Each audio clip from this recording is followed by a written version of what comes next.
certainly the best.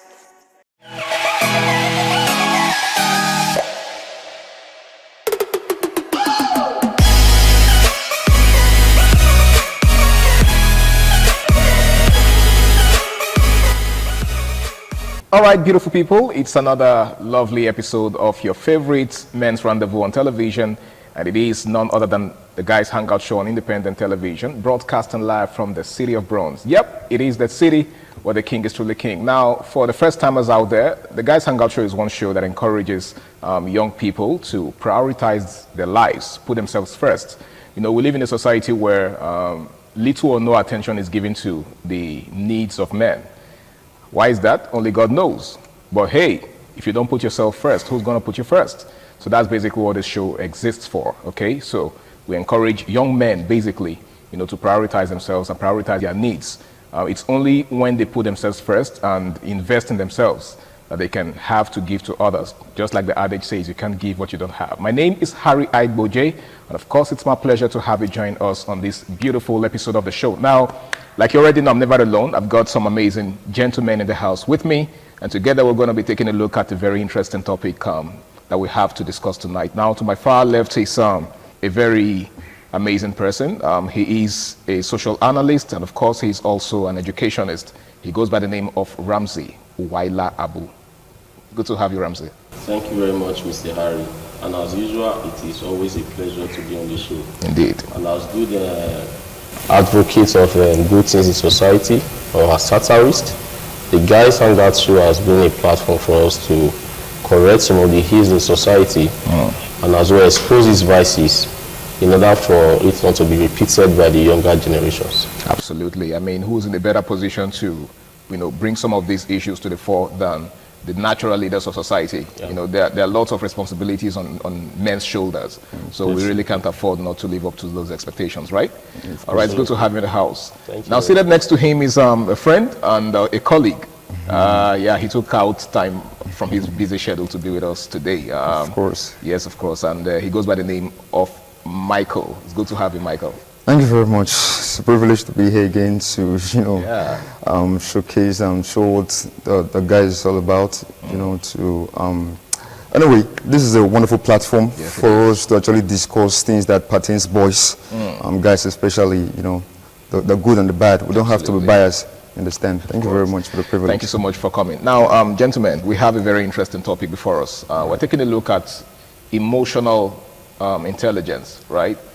The need for people to learn to control their emotion.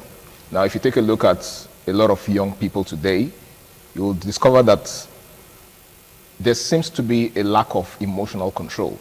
For example, when someone is very happy, they tend to do something crazy.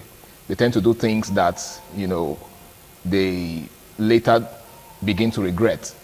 And then when they're also very angry, they go to the extreme. Right? Some of them do some very crazy things, only for them to start regretting it later. Now, you will agree with me that there is need for emotional control. Why do you think a lot of young people don't seem to have that ability to control themselves when they are at the apogee, when they are at the height of their emotional you know, expressions? Okay, let me say lack of emotional discipline. It's almost becoming a widespread thing in our society. Not almost becoming, it is. It is a cankerworm that is eating deep into the fabric of the society. Lack of emotional discipline among the youth today can be tied to a number of factors. Okay. But before going to this number of factors, I want us to dwell on I want us to give a working definition of lack of emotional discipline. To be able to discipline yourself first is one of the greatest things you could ever do in life. No, it's very easy for you to tell the next person you are not doing this, you are supposed to do this. But how about yourself? How about you? So that is what many of our youth don't have. Now when these emotions come, yeah, we know that emotions sometimes tend to take us off our natural state, at that state where our senses are complete. But that notwithstanding, there is still need for us to take control over our emotions, because the resultant effects of our emotional actions most times are very detrimental.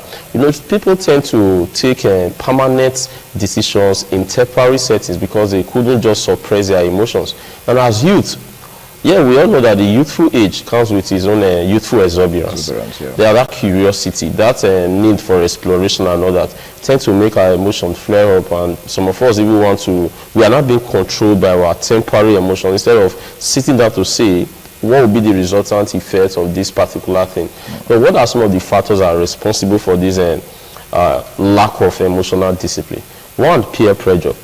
My friends do it, I will also want to do it. It's almost becoming a new normal now that if you are, let me use your language, if you are the type that is rugged in quotes, so they seem to see you as a macho man, that man that is taking control over, that tough guy.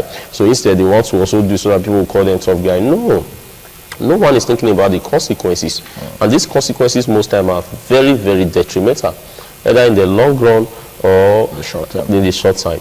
So I think youth need to sit down and take total control of their emotions. If they are able to take total control of their emotions, it will save them a whole lot. Religiously, in terms of relationship and all that. We'll get to that in the course of this discussion. Absolutely, we will definitely get to that. Now, Michael, there is a story in the Bible of a king, I think Herod, who asked his wife's daughter to entertain him and his guests. Now, the lady performed so well that he was super impressed. He was impressed to the point where he, gave her a blank check, asked her to, name her price or asked for anything.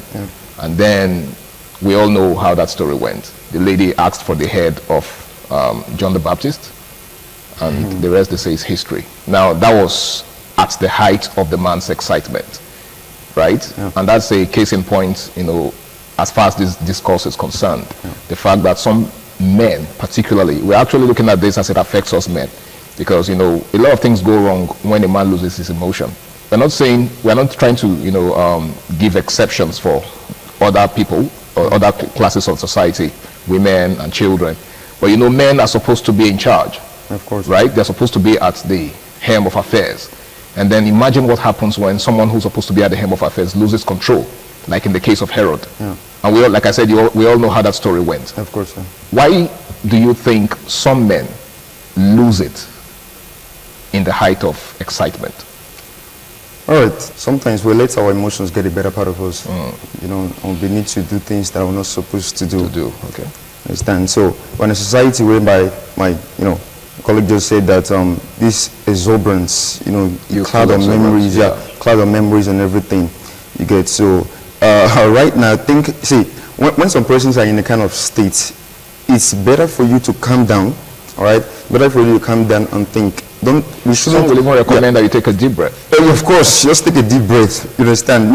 Sometimes if I can make salacious allusion, when some men are in this, what should I put it now? This ecstasy. They tend to make rash decisions, and because of that ecstasy, something that they can't actually do. So they just start making those promises because of the height, the peak, the apogee of that excitement in quotes. So I think people should, most of the time, they have to calm down when they're in situations, whether they are. See, we have some people that are belligerent. So when they're in a particular situation, they should try to keep calm. Just keep calm so that your emotions don't get the better part of you. Sometimes we got to do things that we later get to regret so much. In fact, you'll be like, am I the one that did this? I can't believe it. These some persons there in television, they'll ask them, so how do you feel? They'll not be melancholic, like, well, I feel bad. That's because they are allowed. So they allow their emotion to get the better part of them. So if some persons actually bring themselves to a check, like this is how should respond in situation. For example, now, all right, some persons they're asking for donation. Some persons out of shyness or whatever, out of they want to impress, intimidation, they just begin to call. At the end of the day, now you're calling them, they're running away from. Like we say in our local parlance, when their eye clear. Of course, when their eye clear in the local parlance, you understand. So sometimes when they're in different situations, you try to be placid. Not so fall into regret. Now, there's a particular story I stumbled upon on social media of a guy that was just thinking aloud, right? Some of these guys will just come on social media and say certain things, like share their experiences and all. So, dude was talking about an experience he had with his, with a lady, right? He said that he used to, every time he comes on social media and sees people talking about PS5, that he remembers a certain experience he had with a lady, how that he used to play PS5 a lot, and then at some point, a certain girl he was dating at the time got fed up with the fact that he was getting too addicted to the game. And then she came, seized the PS5 and then soaked it in water. Right? Yeah. And that was how he lost his PS5. And ever since, every time he hears people talking about PS5, that experience just, comes rushing back into his mind. Now, this, to a very large extent, has affected lots of relationships. Yeah. Right? We have men who just tend to lose their emotion or lose their senses the moment they are angry, for example. Lots of cases of DV, domestic violence, are born out of this lack of emotional discipline. You're angry, someone offended you. Now, just like Michael just said, one of the measures that people usually recommend whenever someone is angry is that they take a walk, right? Yeah. Take a walk away from the scene. But that doesn't seem to be the case anymore. Now, that singular act by that lady was born out of a lack of emotional discipline. Now, how much damage do you think this could, do to society if it is not checked? Definitely, it will increase the number of inmates we have in our prison. It will encourage more violence, as people will tend to learn from the wrong people. It will cause a lot of breakup. It will increase divorce. It will increase the rates of crime. When we're talking about emotions, it all starts from the mind. People should learn to put their mind in check. Well, before you act, definitely these things have been conceived on the mind. You tend to brood on it on the mind. You tend to ruminate on it on the mind. If you are able to keep those things, those negative things on your mind in check, it will not result to emotional outburst. You're saying it all begins with meditation. Meditation, premeditation. You see, some of these things that people do out of, I call it emotional outburst. They've conceived it on their mind for some time. Though some persons are short-tempered, but that notwithstanding, you still have to do with something of the mind. They ruminated on it on the mind before they will say, okay, let's take this action. So these things should be discouraged. If it is not discouraged, we'll have so many ladies who will later regret their actions in relationship. And going to the case you just cited, sir, concerning the young lady that decided to soak the PS5 of her boyfriend, immerse it in water and all that, that's because she couldn't just keep her emotions in check. Now, this is the same lady that will sit down later and say she will regret that thing she have done. That was not her intention. Her intention was just to get the attention of the man. But now that she have done it, the man is scared. If a lady could do this, next time she might decide to go for the TV or the refrigerator or any other appliances they have in the house. So the guy seems to be living with the trauma now. The guy seems to be living with the trauma, and the lady also live with the trauma. She's traumatized. There are some people that cannot keep their emotions in check. And after the action, they always regret it. So the guy, the lady, the emotional outburst is not okay for any of them. So what we need to tell our youth out there is they should learn to always take responsibility for their action, and they should learn to always keep their emotions in check. They should learn to always guide their hearts. Many things comes into the heart. It depends on how you ruminate on it before you give it out. The heart is like the processing unit. Yeah. If you process it well and decide to say, okay, let this thing go, or I will report this to the authority, you do this yourself before doing that thing. Not you trying to just get everything that is before you want to attack. No, at the end, those are right to become wrong. So I think people should learn to discuss some of the things they intend to do with themselves before bringing it out. Okay, now, Michael, while he was talking, he made reference to the need for accountability. And that's should I call it a currency that seems to be lacking in recent time, in modern day, because a lot of persons would rather push the blame to someone else, the blame for their actions to someone else. And the blame game continues. It seems like a cycle. It's a never-ending phenomenon. Someone does something wrong, and instead of owning up and saying, oh yeah, I did this and this is why I did it and I'm sorry, they keep looking for somebody else to push the blame to. And then the person you're pushing the blame to also wants to push it to somebody else. Where does this lead us? All right, there is this cliche which Nigerians always use, is the devil's work. Okay. All right, it's not the devil's work. It's inbuilt, it's in you. You need to be cultured, you need to be disciplined, sometimes you don't have to let it out. There are sometimes you just need to calm down. You just need to calm down, and that thing you want to, there's this thing that, should I call it the super ego, is pushing you to say it. You don't have, sometimes hold it down. You don't have to let it go, because when it goes out, it causes damage, you know. Sometimes we need to be, not sometimes, all the time, we need to be disciplined.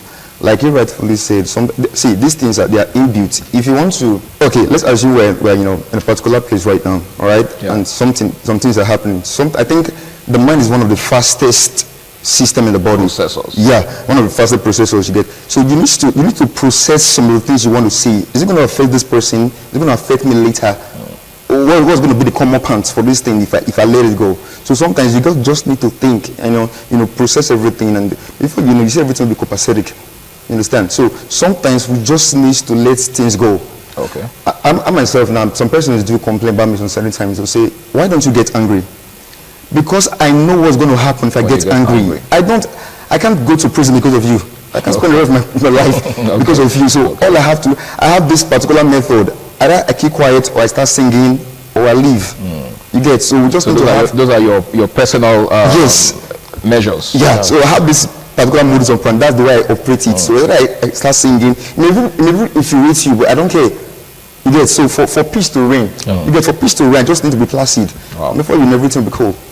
All right, guys, in case you're just joining us, it's still the Guys Hangout Show on Independent Television, and tonight we're taking a look at the need for emotional discipline. Now, emotional discipline seems to be lacking in our day, because a lot of persons just allow themselves go when they are at the height of their emotional expression. There's absolutely nothing wrong in being yourself and expressing yourself, but it's very important that you learn to put a check on your emotion, else you do things that you will regret, either good or bad. Now, Ramsey, let's take a look at the attendance effect of these things, right?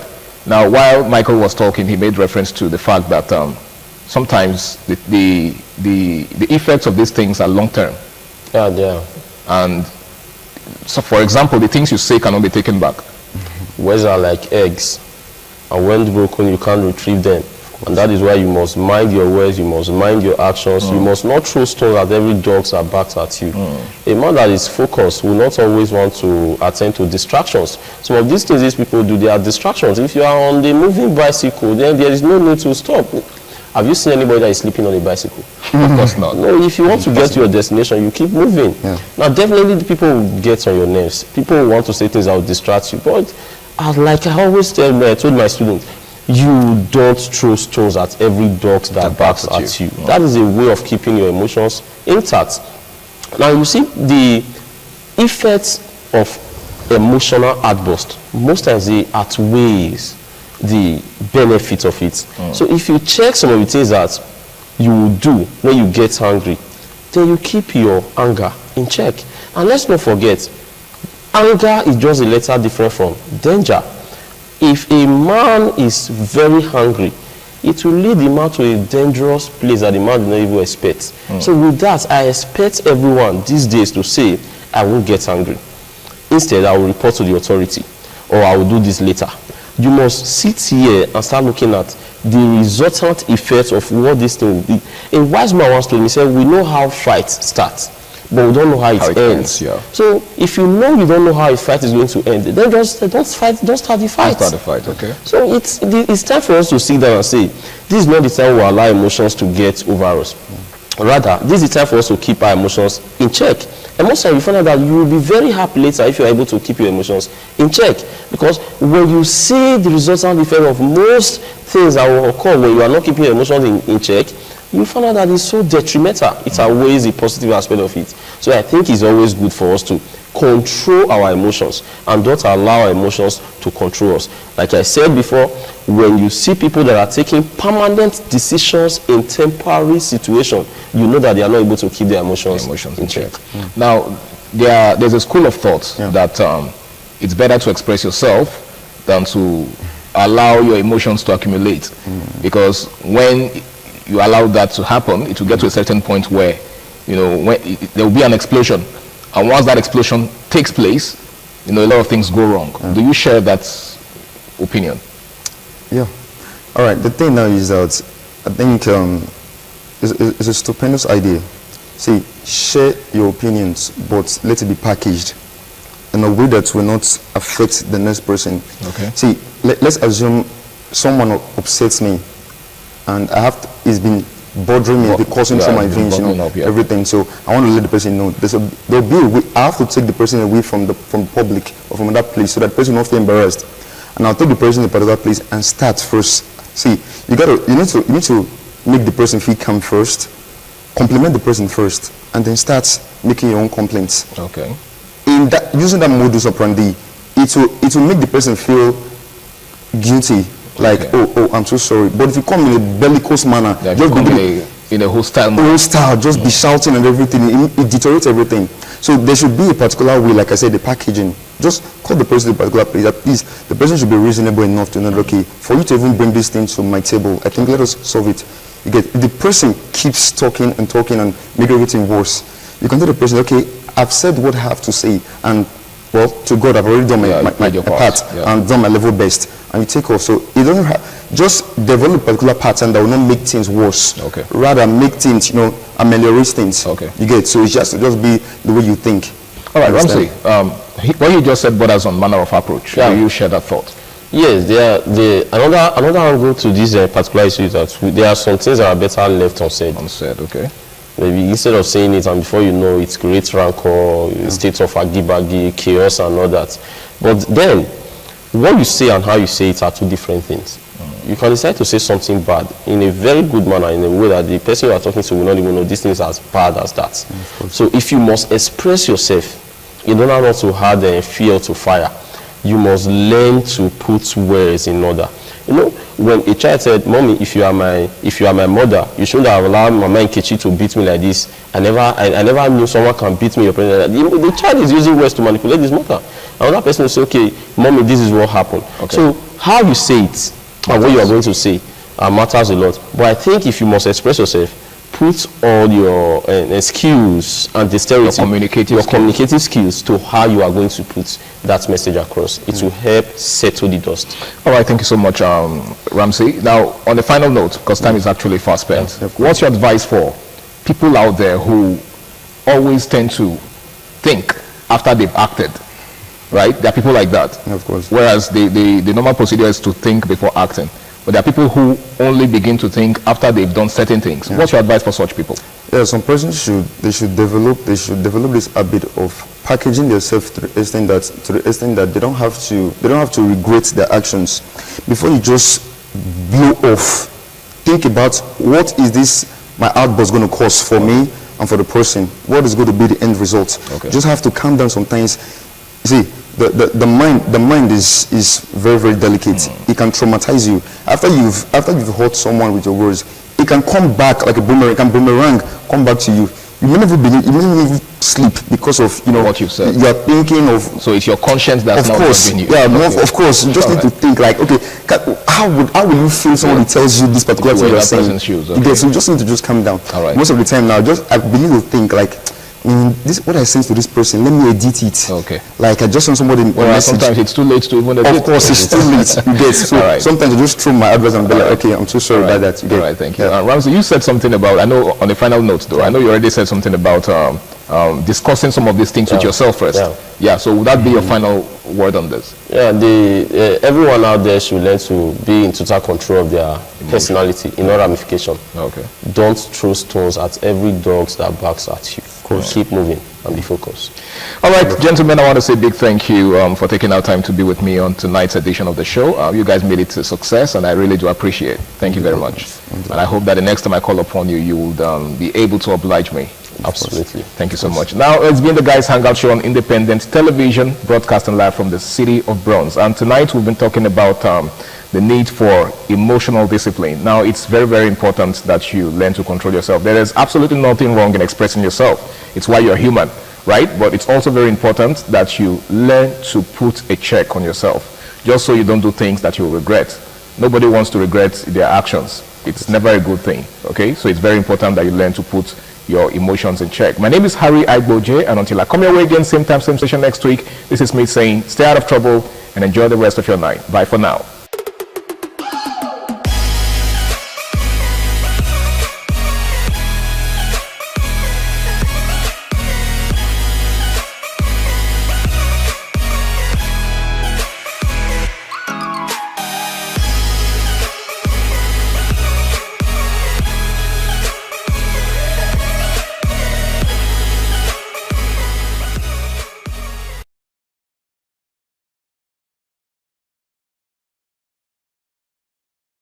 ITV, certainly the best.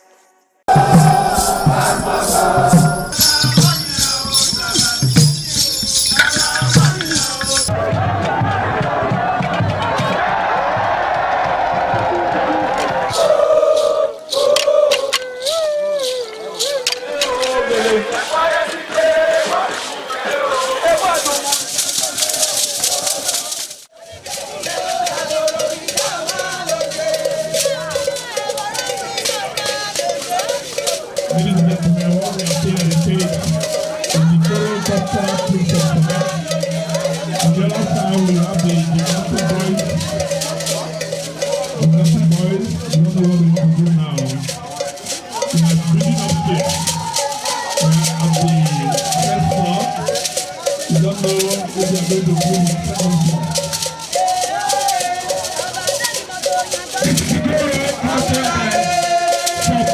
Always.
Thank you.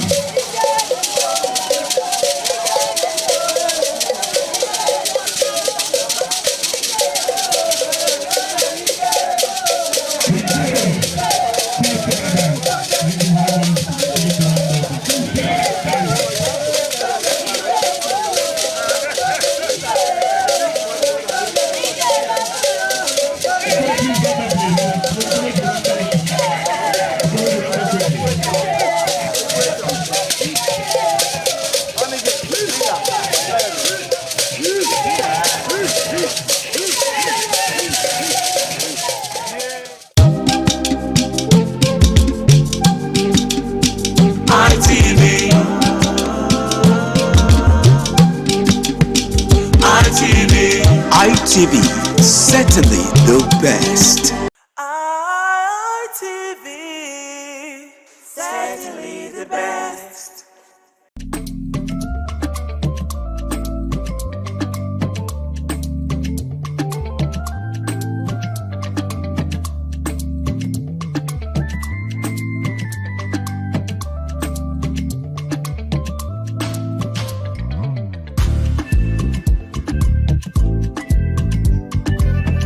Hello and welcome to WIC, Women in Conversation. This is where women sit together to discuss things that are happening amongst us, especially the women. Do we talk about men? Yes, we do sometimes, when it is very, very necessary, especially when we're talking about marriage, talking about DNA and all that. But this is a room for women where we discuss, where we'll laugh, where we'll chit-chat, as you might call it. Anyway, it's a new episode, new production, and I am saying Happy New Year to you viewers. It's been a while, so we say Happy New Year and thank God we made it to 2026. Anyways, like as usual, I don't do this alone. I have my pretty women, my guests, always here to analyze some of the topics that we'll be discussing today. And on my right, I have Princess Edith Madejemo, who is a household name. She is the CEO Golden Touch Collection. Edith. Good morning, Happy New Year, and thanks for having me. Happy New Year, and welcome as usual. And to my left, we have Ayo. You know, the thing about Ayo, let me talk about Ayo before introducing her. I have been pursuing Ayo to join us on WIC because she has a lot to talk about. She has a lot to educate us on. But of course, Ayo is a very busy person. Thank God she made it through to us today. She is Ayo Ali Balogun. Ayo Ali Balogun is a management consultant. Ayo, thank you for joining us. Thank you for having me. You're so pretty. I told you behind the you, camera, Princess. I like your earrings, so I'm going to take it. Anyway, thank you for joining us again. And let's just go straight to today's discussion. Ladies, it's been a problem, you know, mothers, especially these young mothers these days, they shy away from discussing the adult talks with their daughter. And so the question is, when is the right time to start the discussion with your daughter on adult talks? I know you understand what I mean when I say adult talks. Princess, let me start with you. Oh. I'm actually on that table right now. Wow. And at times it gives me goosebumps when I'm talking about it. But the way that we have to talk about it.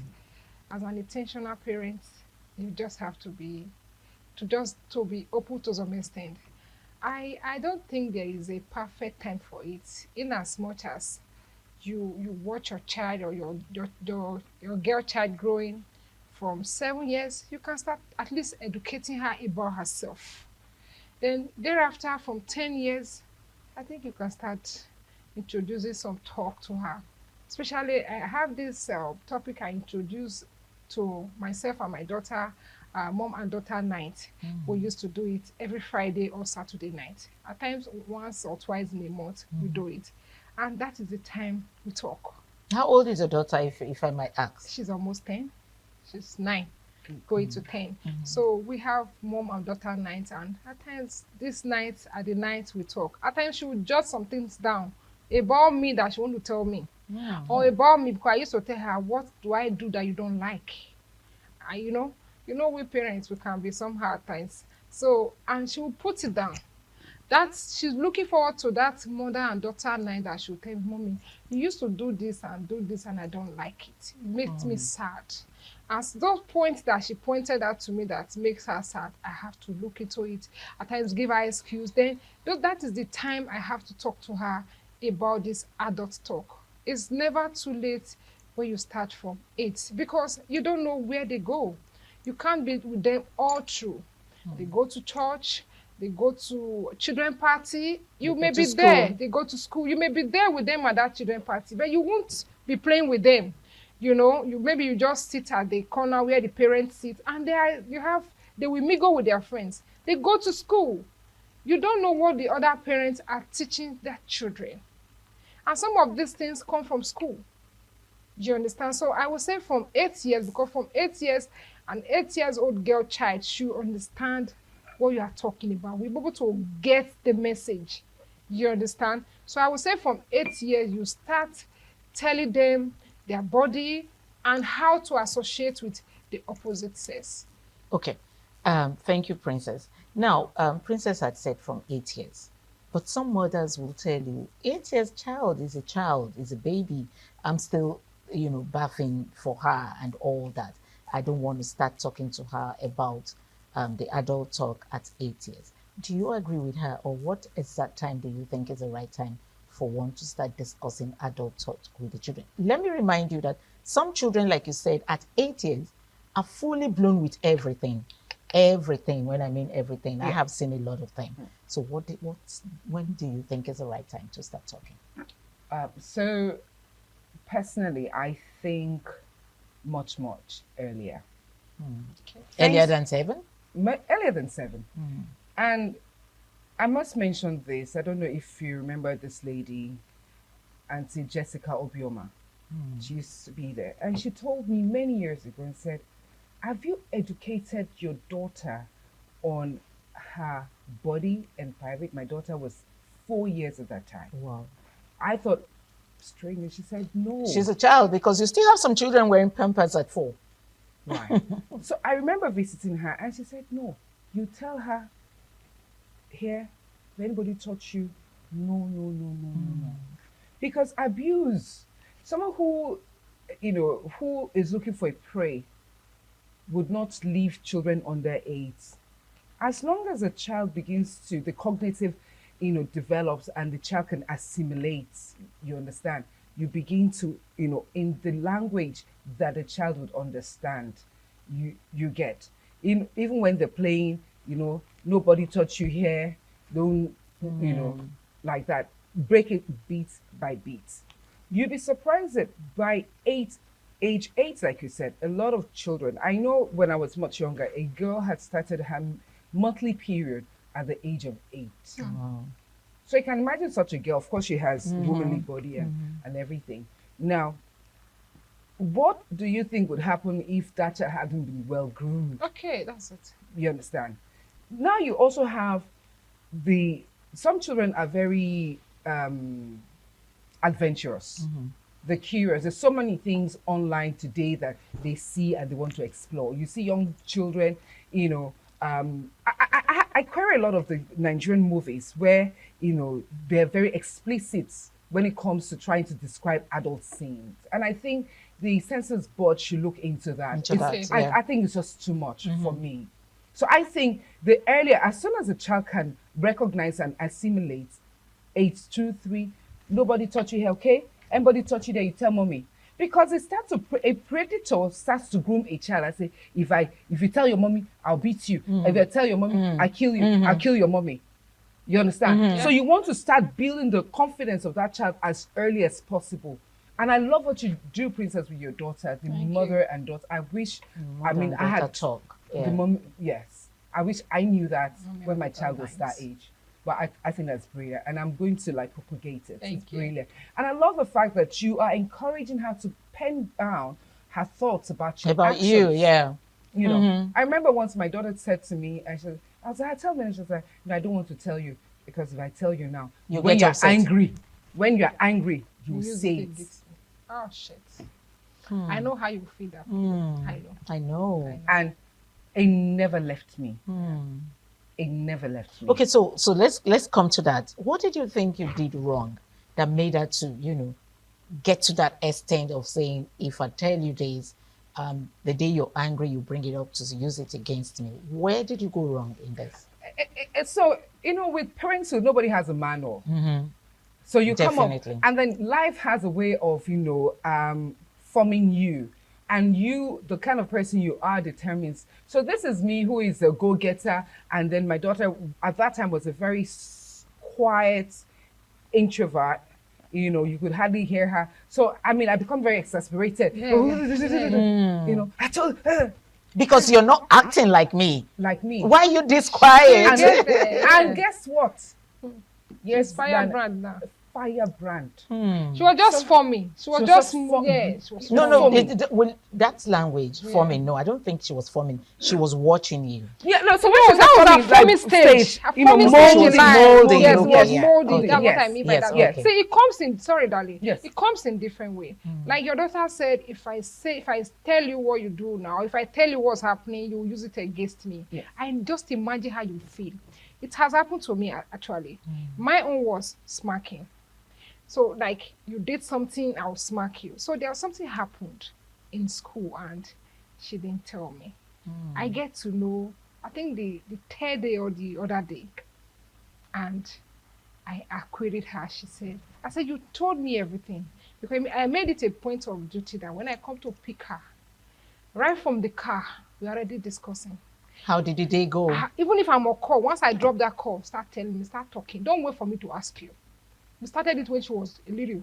So start telling me the things I couldn't enjoy when I was growing. I want my daughter to enjoy it. I learned. I enroll in all these different platforms, just to learn how to be a better mother, a better parent. I do. So I ask, I say, once I drop my phone, anything you think you should tell me, start talking.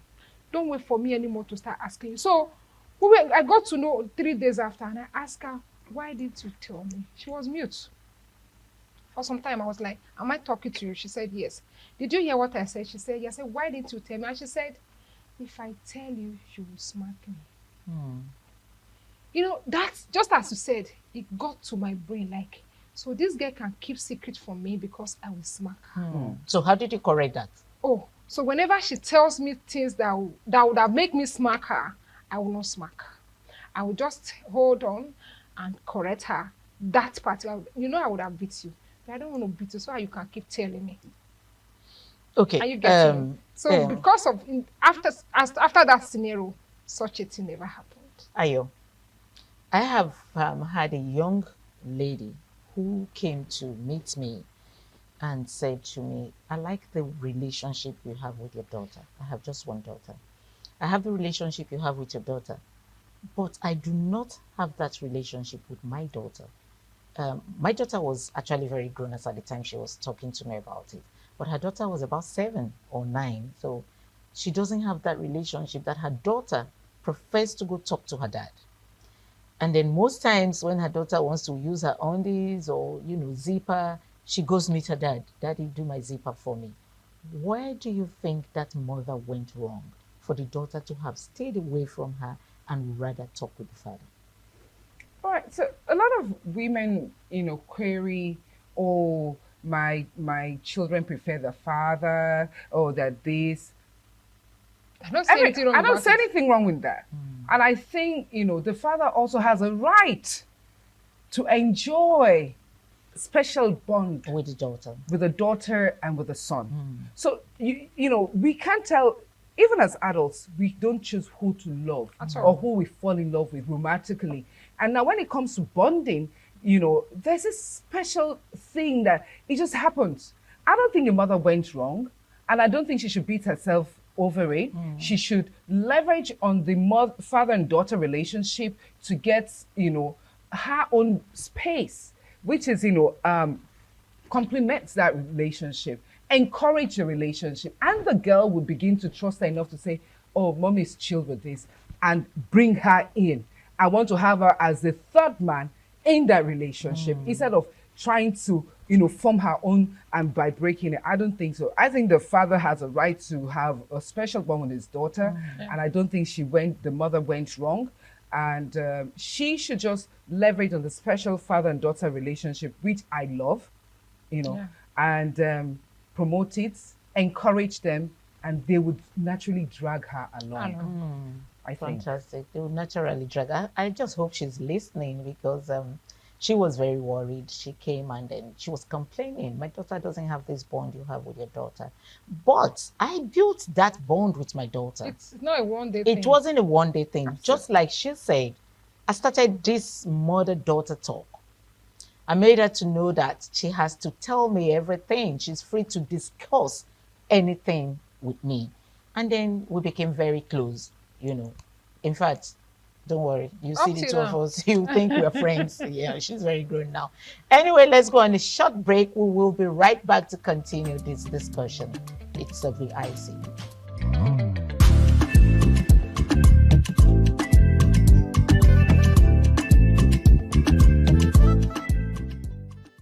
Welcome back. It's WIC, Women in Conversation, and we're still here. I still have Edith in the house, and then Ayo Alibalogun is still here. We were talking about the right time to discuss adult issues with your girl child. But anyway, everybody here has said their own how to handle it and how to go about it. I just hope you viewers out there listened and learned from these two women here. So we're going to be moving on, still on the girl child. Yes, a lot of people will say it's a boy child, not a child.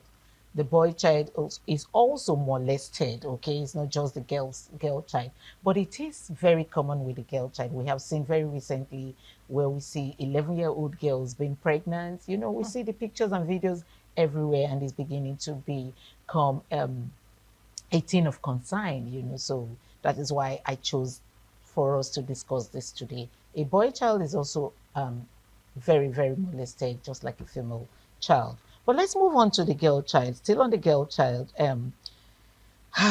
dating. When is the right time for a girl child to start dating? Right. Sorry. So before I go into that, permit me, I'm also very passionate about the boy child. The boy child, any child, male or female, is vulnerable Very, very.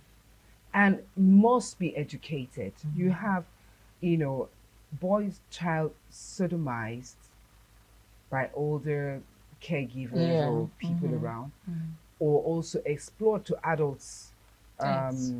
things by the older female caregiver. True, So true. it is important whether you have a girl child or boy child to educate them on how to keep their private. So back on track. now. Thank you for that. So back on track. When do you think is the right time for a girl child to start dating? We are concentrating on the girl child today. We Right. could bring in the boy child later on, but for the girl child, when is the right time for a girl child to start dating? Romantically. Romantically. Now, so when you say dating, I found that in recent times that so I think our generation would say dating is immediately you're kissing, you're going to bed and all of that. But apparently when you say dating, it's just you're going out for drinks, you're going out for movies, then from the dating stage you have the talking stage, and then the define. So there are different stages according to the millennials and the Gen Z. Yeah, yeah. So now, for the girl child, any child, especially female, who is smart enough to get into the adult space, that is the university, is open For to, dating. it's open to and susceptible to things like that. Now, you can imagine a girl child, so this child goes to university at the age of 16 or 17. I think there was a law, I don't know if they reversed it now that the girl, you can't get into university in Nigeria until you're 17. Yeah. That law just started last year, sometimes Two, last year. 3 yes. years ago. 3 years ago. now. Was it 2, 3 Yes, years ago? I think yes, maybe to 2024 or early 2025. So, but if a girl child is old enough to get into university, smart enough to get into university, and finds a guy that she finds, to be honest, all of us at some point when we were in secondary school had crush on one person or the other. Sure. So but in the university, yeah, you can encourage because most and from experience, I'll tell you that it's actually better for them to begin to have an open mind about having healthy relationship, not amorous relationship with opposite sex, not that early. So when we say dating, are we talking about just going on, oh, my friend is visiting me and the works? Yeah, I think 8, 16, as long as you're in the university, I'm cool with that. But even if you're in the secondary school and, they do the dating, but they won't call it dating. They call it hangout. So we need to define clearly what we mean by dating. And that is why I said dating romantically, Right. not the hangouts. It's not even hangouts. We hear children say, "I'm going for a sleepover in my friend's house." Oh. Yes, a sleepover. So we're going to be touching the sleepover thing because I have a friend that has a particular issue about her daughter going for a sleepover. She also came to report that case to me. But let's go to you, Edith. Let's talk about the dating before we go to the sleepover. To me, I won't say there's a particular age frame for dating.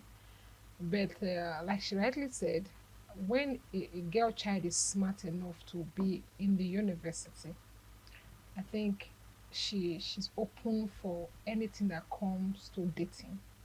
Because in the university, you have mixed people, you have people, you have people that you crush on, that crush on you. And I think at that stage, you can express yourself. And another guy also is bold enough to express themselves, unlike when they were in the secondary school. At this stage, they are very expressional and you are open for that. Then you should prepare your child, your daughter, ahead of this stage. Although they should also prepare their mind ahead of it that, okay, now you, my daughter, you are going to the university. Mind you are going to come across Peter, you're going to come across some men that will admire you. Admiring you doesn't mean they want to take you to bed. You can associate. You can date anybody, but not the romantic part of it. You understand? Yes. Not going to bed. Then while dating, communication, like you said, stage by stage, communication, going out for lunch, for dinner, at times you party. It's an agreement. From the beginning of that dating, you spell out what you want. You understand? We want to just be friends. I love you and I like you. Let's be friends until I get Don't, to don't 20. don't you think that word love is heavy for just being friends? I No, mean, no, no, no, no. It can't be heavy. You can love somebody and still respect that person's opinion. But that's actually what love is. Love Yeah. is respect. So I love you and I want to date you. You can accept to date the person. I'm not going to bed. I'm not romantically entangled. And that's where Are you know, getting it? Then you can be there for each other. You can have lunch together. You can go to party together, and you can still remain clean until the time that appointed time that you said, okay, you can just reach an agreement like, I want to be 20. I want to get to 21. I want to do it when I'm a graduate. okay. We'll So you we'll said come before to you that. gone, Yes, you know, let's now, go to you. It brings us back to those adult education you've been giving your child. Thank you. So it's cumulative. Now you now see how successful you can measure your performance by how your girl child responds to all of this. Now she has a freedom. Has she all of a sudden forgotten all the education you have given her over the years? And that is where you also don't sit back or rest on your oars At as all. a mother. You still go on, Let the girl child be open to, exploring. But you know that in this Gen Z age, they are actually very different. Okay, back when they get to school, all the children are coming from different homes, different background. upbringings, different background. What you told your daughter is not what I probably would have told my daughter. Do you know there's some parents, there's some mothers who would say, if you meet a senator, that will spoil you. Go ahead to do that. Oh, you Yes. have parents that can encourage their children to do all sorts. Yes, that's what I'm I've saying. had So some how friends. do you maintain that that's good upbringing, that's good conversation you have had with your daughter before going to the uni? How do you continue to maintain that so she doesn't get to be lured by a child coming from a different background? Constant talking. I would say, like she said, you don't relax. Like you've done your part, and the rest is there, left for her to decide. You still keep talking. Keep still talking, and once in a while, talk to her, call her. You can bump into her. I like to do that once in a while. Just go to school unannounced, and you know where your child is. Like all the teaching all along, she has to put them to practice. If you have been teaching her from the age of 9, 10, and now she's free. There are some children that are free. When they see freedom, it looks as if you'll be caging them. They will just go haywire. But there are some children, even when they have that freedom, they will still be able to maintain that, character that they brought from the house. Like, okay, this is what my mom said I shouldn't do. I shouldn't be found in this company. I shouldn't be found in this company. But mind you, evil communication corrupts good manners. It does happen. It does. So work. that's what I'm There are some saying. kids, How do you curb that? even when you give them all the home training, all the training that you think you should give your child or your daughter, when they go out there, they do something else. Some children are actually two-faced. I'm sorry to say, some children are two-faced. They come home, they are very innocent. Sorry. They are very innocent. They are very decent. They are very calm and reserved. If you see them out there, if you have a picture of how your daughter behaved out there, you will be able to. Let's take it from Edith contain saying it. some children are two-faced. How do you identify a child that is two-faced?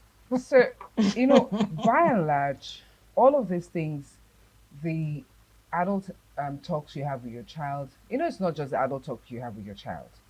You have other talks too. What is your value as a woman?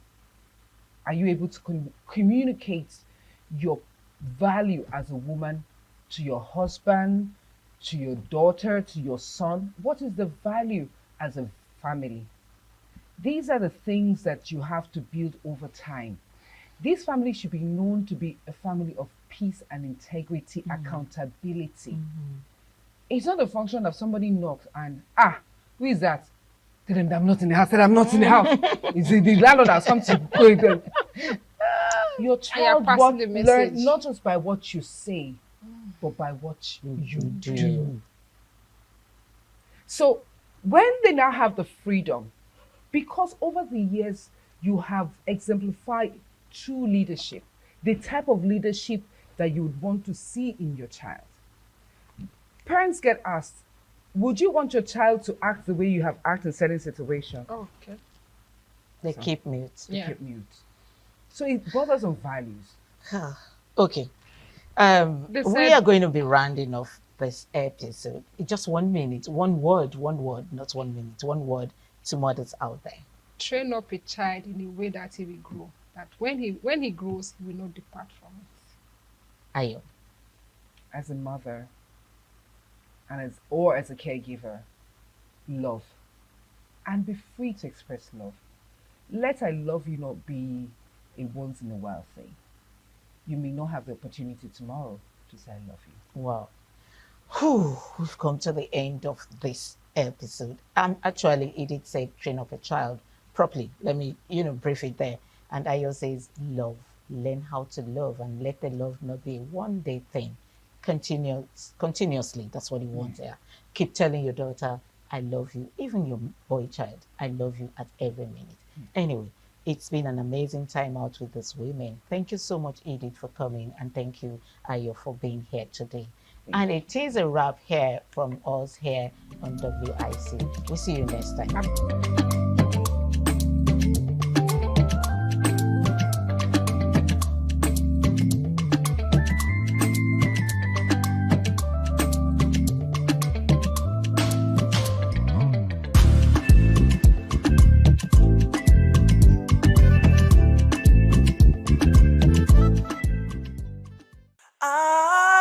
ITV, certainly the best.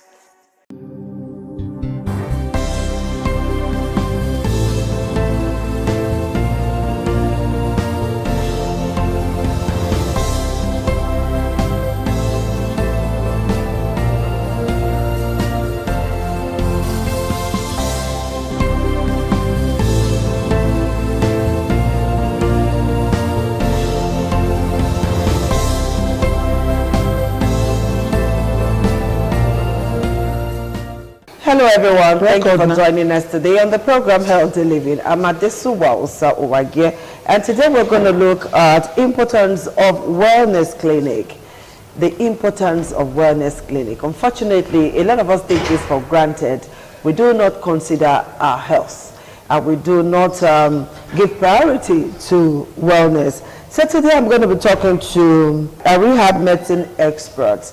Is in the house with us this afternoon, and she's going to be educating us on quite a number of things that you and I should know to keep ourselves well and sane, because we live in a very, very insane society. So join me as I make welcome Dr. Elizabeth Okoruwa Okoji Ojugo, an expert in rehab medicine, aka Dr. O. Doctor, a pleasure to have you join us. Thank you for having me. I like that you're alias, aka Dr. O. That is it. Okay, it's a pleasure to have you join us today on the Thank you so program much. Healthy Thank you. Living. Thank you. All right, so we're going to be looking at wellness. Let me ask you this question. When it comes to wellness, what are we looking at? What constitutes a routine health check? Well, wellness is where what is invoked now. It's everywhere. People, lack of awareness kind of bring you to a big jam where you end up with all these diseases. Okay. Health is wealth, and wellness is something that everyone should take very seriously, because it's good to be healthy, because there are so many diseases out there these days. So people don't know, they don't live in a good lifestyle. Okay. So you have to, when you think of wellness, you have to think of changing your lifestyle. So let's look at a lifestyle. Now, what constitutes good lifestyle? Okay. Good lifestyle consists of eating healthy, you are exercising regularly. I always tell my fans, movement is the key in anything you do. Okay. Once you start to move, you can never go wrong. If you start to move today, even if it's you're running or you're walking, if you love to dance, put a nice music and dance for 30 minutes, and make sure you work out three times a week. Even if it's for 30 minutes, you don't know how much you are saving your life. So that is number one. Another one is eating healthy food. I always tell people, being someone that is being recognized as a sick person It's not that you cannot change your life. You cannot change from being sick. All you have to do is to change your lifestyle. Do you eat heavy food? Do you eat late? Do you eat, what kind of food you eat? What kind of, what do you do when you eat? What you look at the food you eat? You know, it's healthy living is big these days because people are not living healthy. People abuse food, they abuse alcohol, they abuse life. They don't sleep, they are all night partying, all night, stress, load of stress. So stress is a silent killer. It leads to high blood pressure, it leads to diabetes, it leads to everything. Your mental status has to be intact. You have to have a balanced life. Okay, your quality of life has to be balanced. Okay, talking about quality of life and especially food, we live in a society where what we eat mostly is carbohydrate. You can wake up in the morning, you're taking bread, in the afternoon you're taking maybe eba, in the night you're eating pounded yam. It's all carbohydrate, all right? So how do we change from all of that? Because I know that food also contributes, according to you, to the kind of life you live. Yes. So how do we manage all of that to have a balanced diet, eat healthy, and be okay with the kind of food that we eat? Because you said we abuse food, and it is true. Yes. So how do we deviate from that? How do we change that? What I started lecturing lately, you know, as someone that do talk about health, because I have a concept called Get Inspired with Dr. O concept. It came up a few years ago during COVID, where people head talk. Yes, where people not only head talk, it goes all around, whereby you have the how, Dr. O have the formula for the how. That's I just got my channel TV right now from in Nigeria. I've been in America with all that talk, but now I'm bringing it home because I'm tired of hearing people are sick, oh, diabetic. I went to the village, oh, this person cannot walk. I look at somebody, I can see their eyes, I can see that their kidney is already failing, and I'm able to see their facial presentation, their movement, the way they eat. It's just horrible. So I went to the governor's house in the village this last weekend, and as I was there, a lot of people were waiting for him.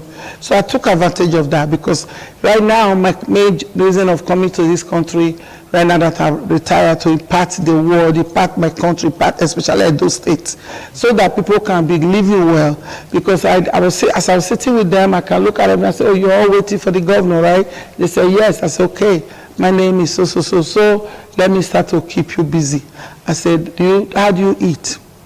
When do you eat? Okay. What kind of food do you eat? Okay. Because my quote is always, I published a book 2014, which is going worldwide. So it's on Amazon, it's on everywhere you can find the book. It's a God Will Not Let Her Fall. I talk a lot about that in there, whereas it's not what you eat that makes us to be sick.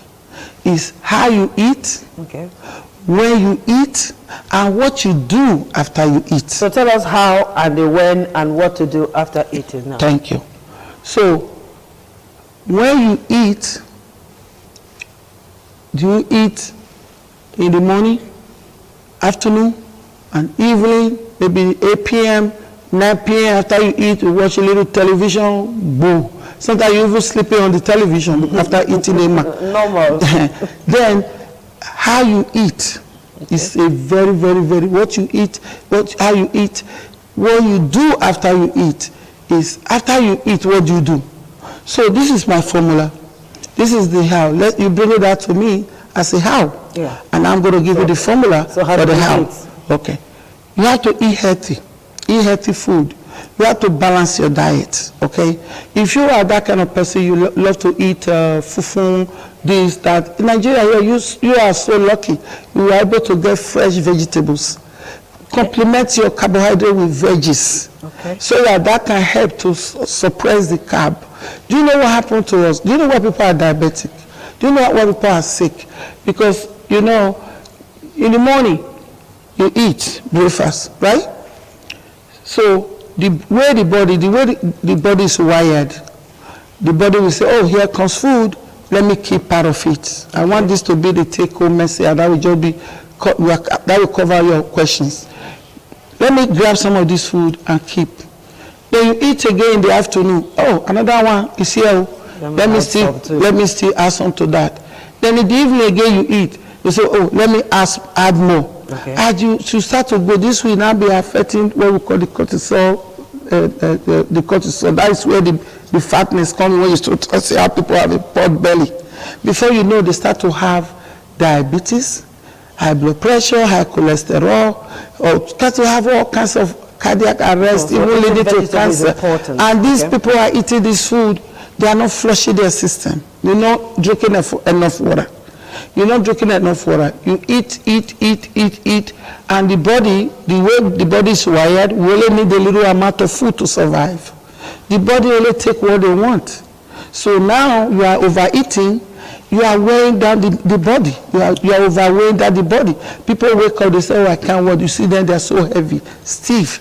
Then if you really are the person that eat, what I recommend, okay, to have a well-healthy living lifestyle, because it's not too late to change. Okay. You want me to fix it, right?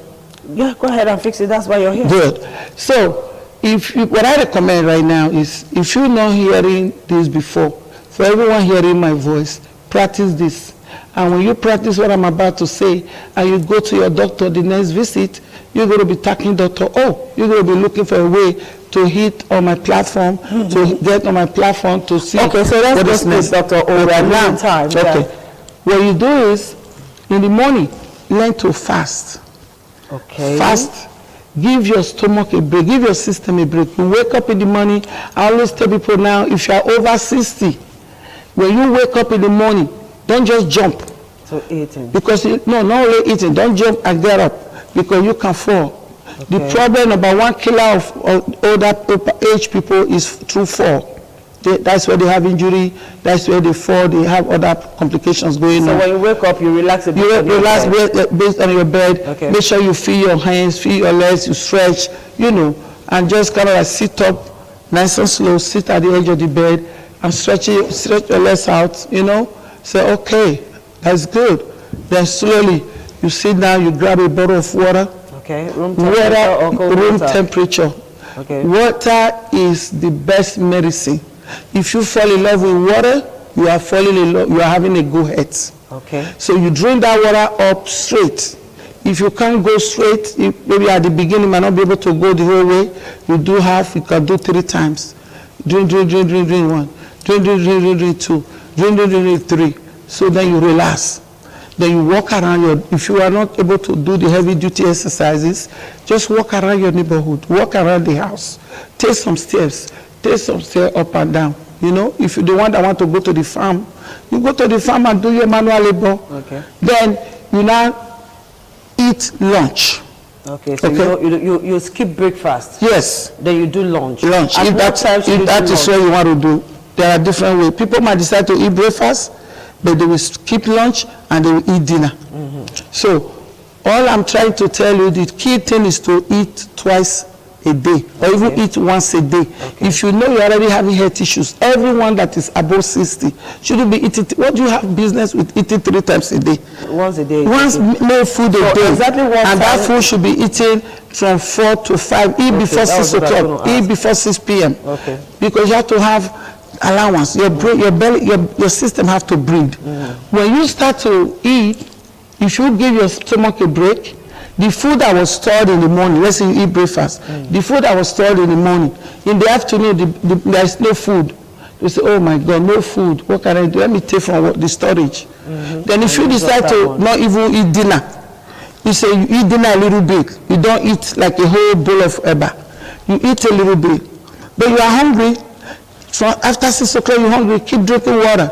Water can make you survive. To wait till the next morning. You understand what I'm saying? Then your stomach will not be, your body will not be like adjusting. Things will start to repair itself. Will start to repair itself. If you look at what is going on these days, a lot of young people are dying. Why are young people dying? A lot of cancer everywhere. Why are this happening? That's the topic of another day. But for the So once we change lifestyle, things will go smoothly for us. And Change then your- when you imbibe the culture of taking water a lot. stop you'll be eating fine. too much and keep drinking water. Eat a little bit, eat healthy. If you pass the age of 60, before you eat, put the food on your palm. See what you are eating. Don't just see food and be swallowing. There are certain food that are healthy that you can eat if you to avoid diabetes, to avoid high blood pressure, to avoid high cholesterol, to avoid stress, even stress management. Don't put your stress into food. Okay, Dr. O, we're going to take a very short break, and when we come back, we'll continue with the program Healthy Living. Just stay with us.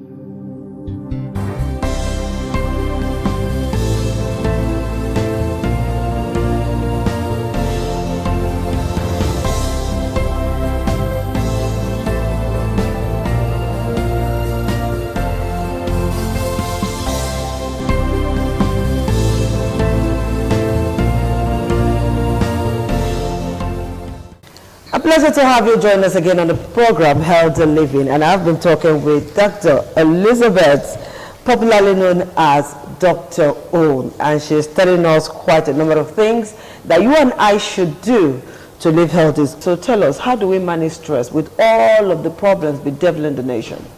Good. The first rule of thumb in managing stress, you have to learn to meditate. Okay. Learn to meditate. If you are a Christian, learn to have something that give you that mental clearance. Because if you keep putting debris into your mental state, you're going to be all blown out with stress. Stress can lead to weight gain. So what are you going to do? Are you going to keep eating to get stress? Don't let stress bring you to food, to the dining table to be eating. Then one, involve yourself with exercise. If you are involved in an exercise program, it will help you to get yourself, you'll be like a different person. Do you have to go to the gym to exercise? No. Or you can exercise at home? That's what I tell my patients. You don't have to go to the gym. The exercise is in your house. Okay. You have a gym in your house. I always ask my patients, do you have a wall in your house? They say yes. I say, okay, use the wall to your advantage. Then I will ask, do you have any floor? You say yes. Do you have a chair? They say yes. Do you have anything you can just put your hand and stretch or do? Everything is within you. Okay. If you cannot afford a gym, do you have a place you can walk? Do you have a school in your town, around your area? They go to that school and walk around, exercise, and drink a lot of water. Okay. Exercise is the key. And stress, exercise can really eliminate a lot of problems. It will reduce your stress level. Yes. It will reduce your obesity status. It will reduce your mental health, and it will also help you to build good relationship around you. Okay, let's look at the issue of sleep. A lot of us suffer from sleeplessness. So how do we manage all of the, and stress too contribute to one not being able to sleep. So how do we marry all of this together to be able to have a good night's sleep? Okay, what I always tell people is learn to meditate. Okay? Still meditation. Meditation is so good. Like me, I have a time to myself. As a Christian, you have to learn to spend a quiet moment with God. I don't want to go into deep. This is not the Christianity, then this is all medical. But it affects you, Try to stay with positivities. Let anybody give you negative vibes, stay away from that person. Okay. And be positive and go to positive. If anybody that cannot compliment what you're doing right, don't go to that person. That person at all. Eat less. That will help to manage your stress. Eat less and do more fluid, drinking of water, room temperature water. You understand? And stay away from sugar. Sugar can make you go hyper. Like drinking all this, what do you call it? Not soda. You call it minerals. Okay. Then a lot of alcohol. Like I tell people, because I own a bar, I have the biggest bar in New Jersey, in the state of New Jersey. I have the biggest liquor license in the state of New Jersey. Okay. So what I tell people, even when I'm as a businesswoman, the more they buy, the more I make money. But I don't do that. What I tell my workers, my managers, I say, what we do, as soon as they are giving you drinks, we have water to complement it. If you are drinking alcohol, have a glass of water to push it down. Because the body only understands the water system. Body was not created to be taking alcohol. Even when God created that, we didn't know nothing about alcohol. It's people just formulated things that will help to feel better, to relieve stress. People say, I go to the bar, I drink. I've seen everything in life. Whereby people drinking and all of that leads to all kinds of diseases, kidney problems, all liver, all kinds, everything start to shut down. So what I tell people is, if you start to exercise, and from tomorrow, you start to manage your stress, either by meditation, exercise program, you do yoga, yoga, you do this, they call it, like you have a window to eat and a window to fast. Then let's say you want to do, like me, I lost like 130 pounds. Wow. I was heavy, yes. Then it was, you can't blame me, I have 4 children in college, a single mother, I have to pay their tuition, no student loans, I have to work, plan to practice. From there, I still go to the hospital to work extra job. Anytime there's a job that attack to money where I can grab it. If there's snow and I can't open my clinic and I have patients not able to see me, I put shovel in my truck, I go there, I shovel, I go there, I see the patient. All right, Doctor, we're running out of time. Movement is the key to all of this. We're running out of time. Yes. So what's your pattern statement on healthy living to those who are watching you now, before we call it a wrap on the show? Okay. Well, my fellow Nigerians, or whoever is listening to me right now, anyone hearing my voice, from today, you can start today, eat everything you want today, but tomorrow when you wake up tomorrow morning, I want you to be a different person. I want you to start by drinking water, a lot of water, making sure you stretch and exercise, learn to walk around. Then stay away from people that are negative. They bring those negative vibes. They bring that negativity to you. Then you see yourself. I always tell my patients, who you greet first in the morning will determine how your day will go. Wow. Stay away from stressful people. There are people that no matter what you do, they will never be happy. If I'm with you and I see that all I hear is negative, complain, and I try to help you, and you still complaining, I will leave you to God. I move to the next level. You understand? I refer you. I say, come, you belong to this program. Yes. And they do get better because there's a lot of things that really stress people out there, especially nowadays, But all you hear is cancer, divorce, this, that. It's a lot of problems going on. Yes. All right, Dr. Elizabeth Okoluwa Okoji Ojugo, a.k.a. Dr. O. It's a pleasure to have talked to you on the program, and we appreciate you. I'm hoping that next time we'll do more of this, okay? Of course. And I think coming to woman will do some women a lot of good, because you've got so many positive vibes I would like you to share with women. Of course. All right. That's what I'm here for. I'm doing my body. This is all my humanitarian job. We're going to have you on woman to woman so that you share some of those positive vibes with us. So that, all right, people, you've heard from Dr. O. Drink water, do exercise. You don't have to go to a gym. The wall in your house, the floor in your house, the chair in your house are just enough for you to exercise. And don't forget intermittent fasting. It will also help you. We'll see you again on Healthy Living next week. Bye-bye.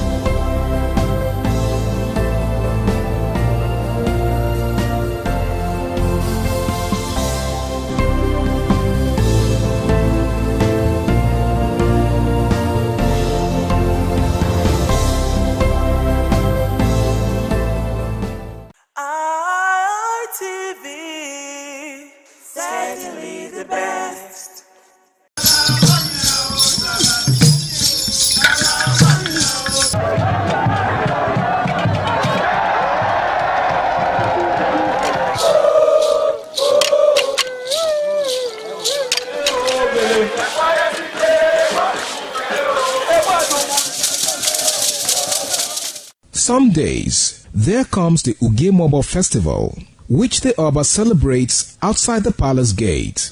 A pavilion is built of red cloth where rites are performed to drive away all evil spirits still unsatisfied by the year's sacrifices. The Emobo Festival is to commemorate an event in Benin history which dates back to 1504 AD.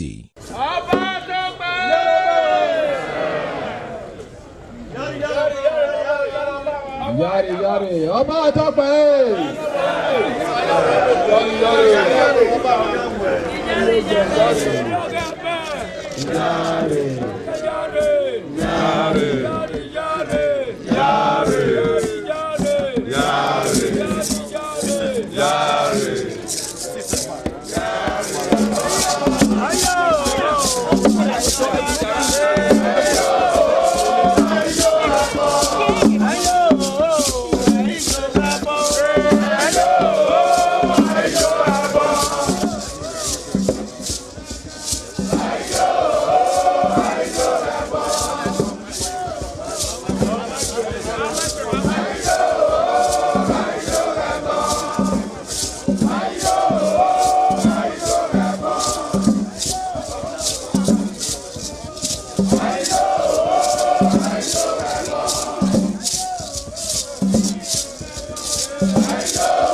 The Oba of Benin added a colorful mood to the year's celebration as he walks round the city center amidst cheers.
ITV, certainly the best.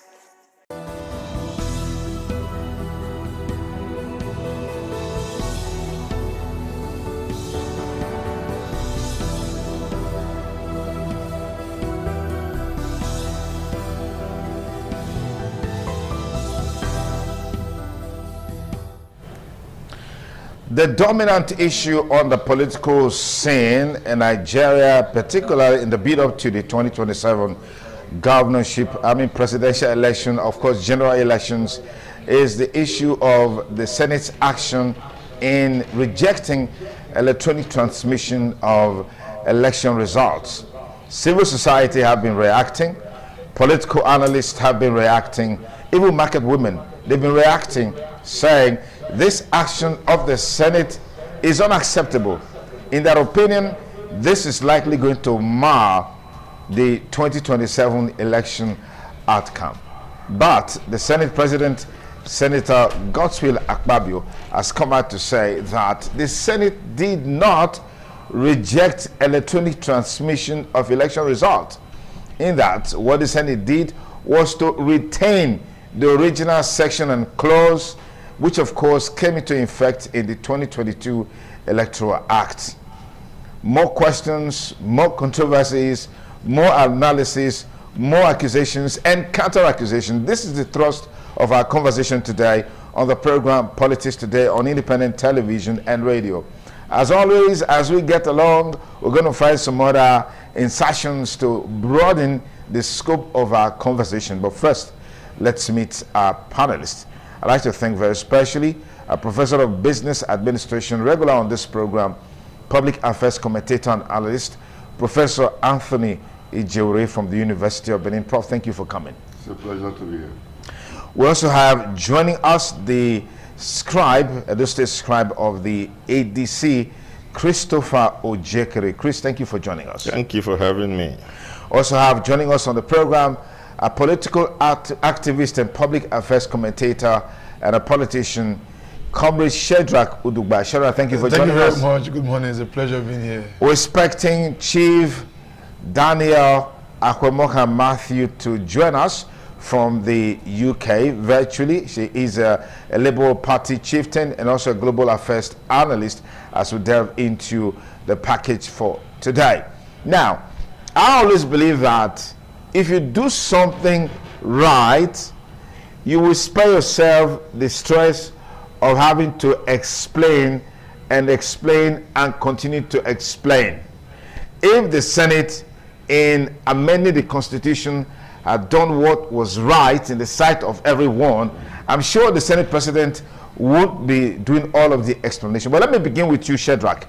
Give me your overview of why this section of the Electoral Act is so controversial, is such a major topic that has defied so many conversations in the last couple of days, and perhaps as we get closer to 2027, it's one major thing that will be on the table. Of course, for me, I've evaluated, if you look carefully, that free, fair, credible, and transparent election is the foundation for every democratic nation. Because the people cannot elect their leaders, then the system of government cannot be described as democratic.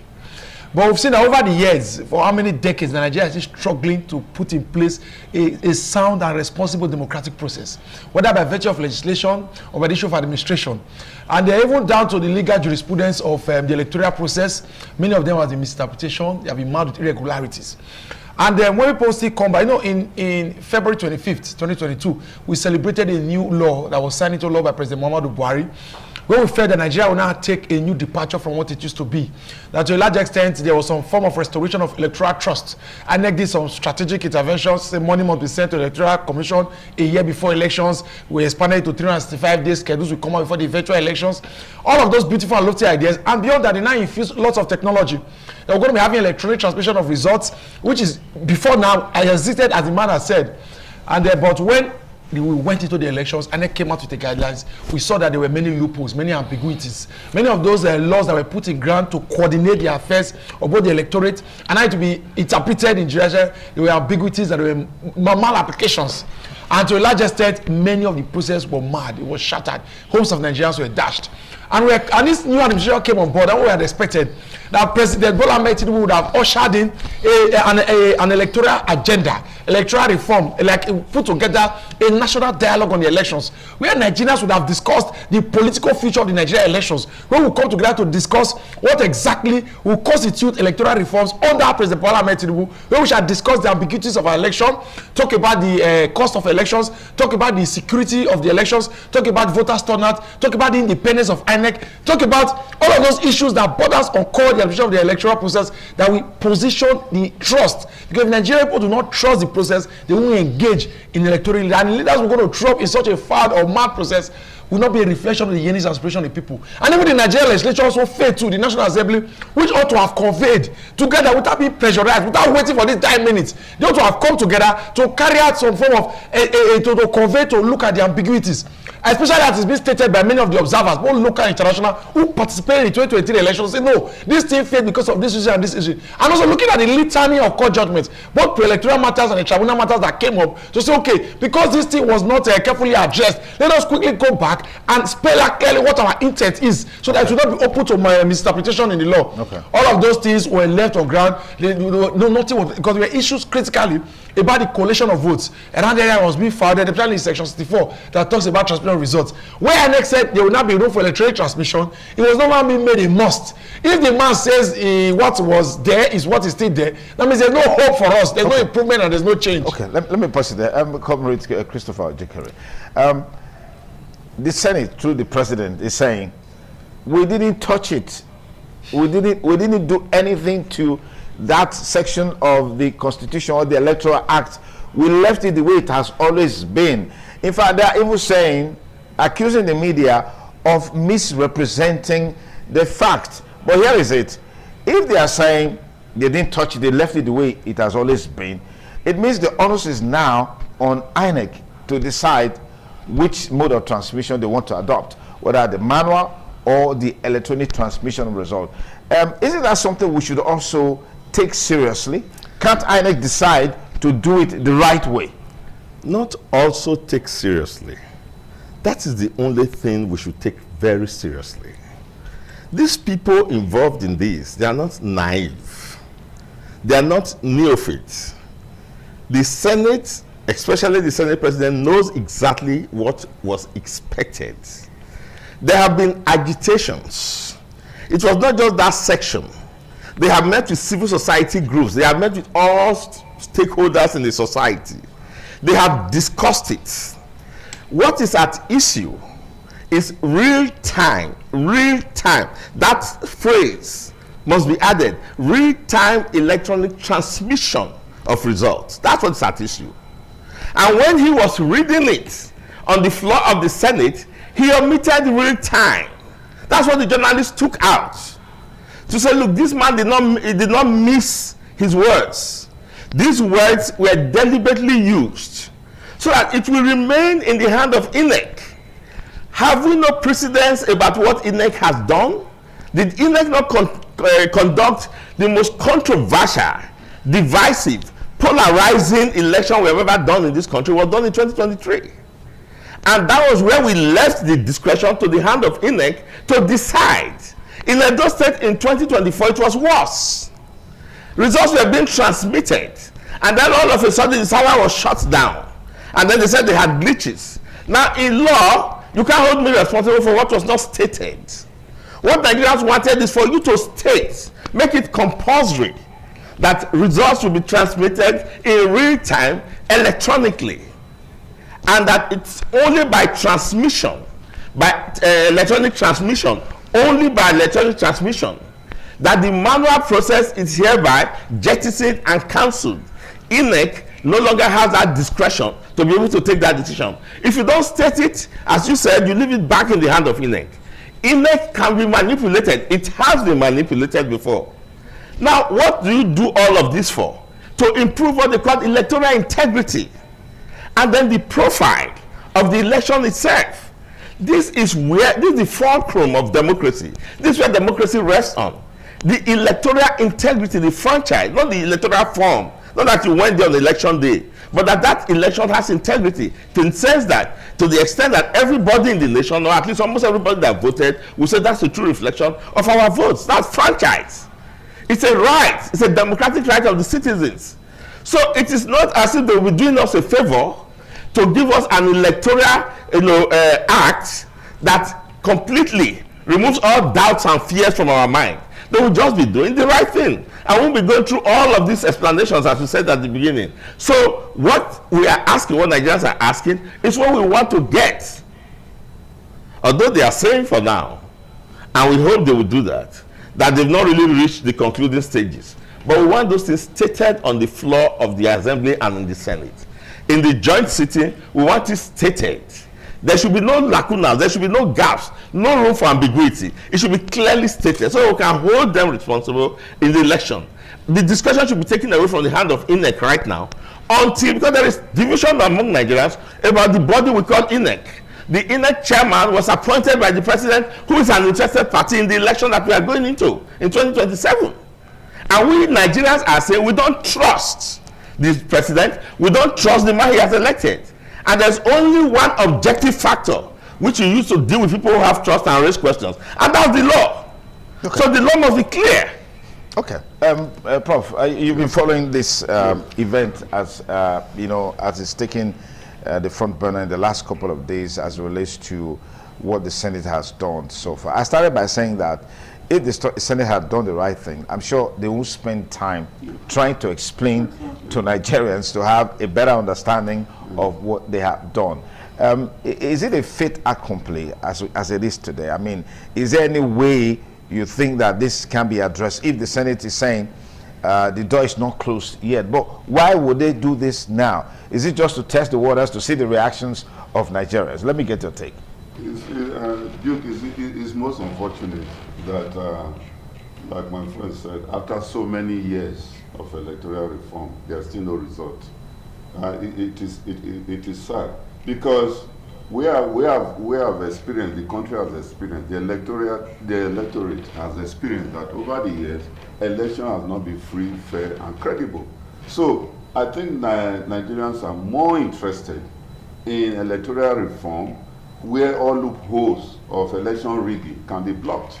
And one of the major components of blocking election rigging is this transmission or electronic transmission of results.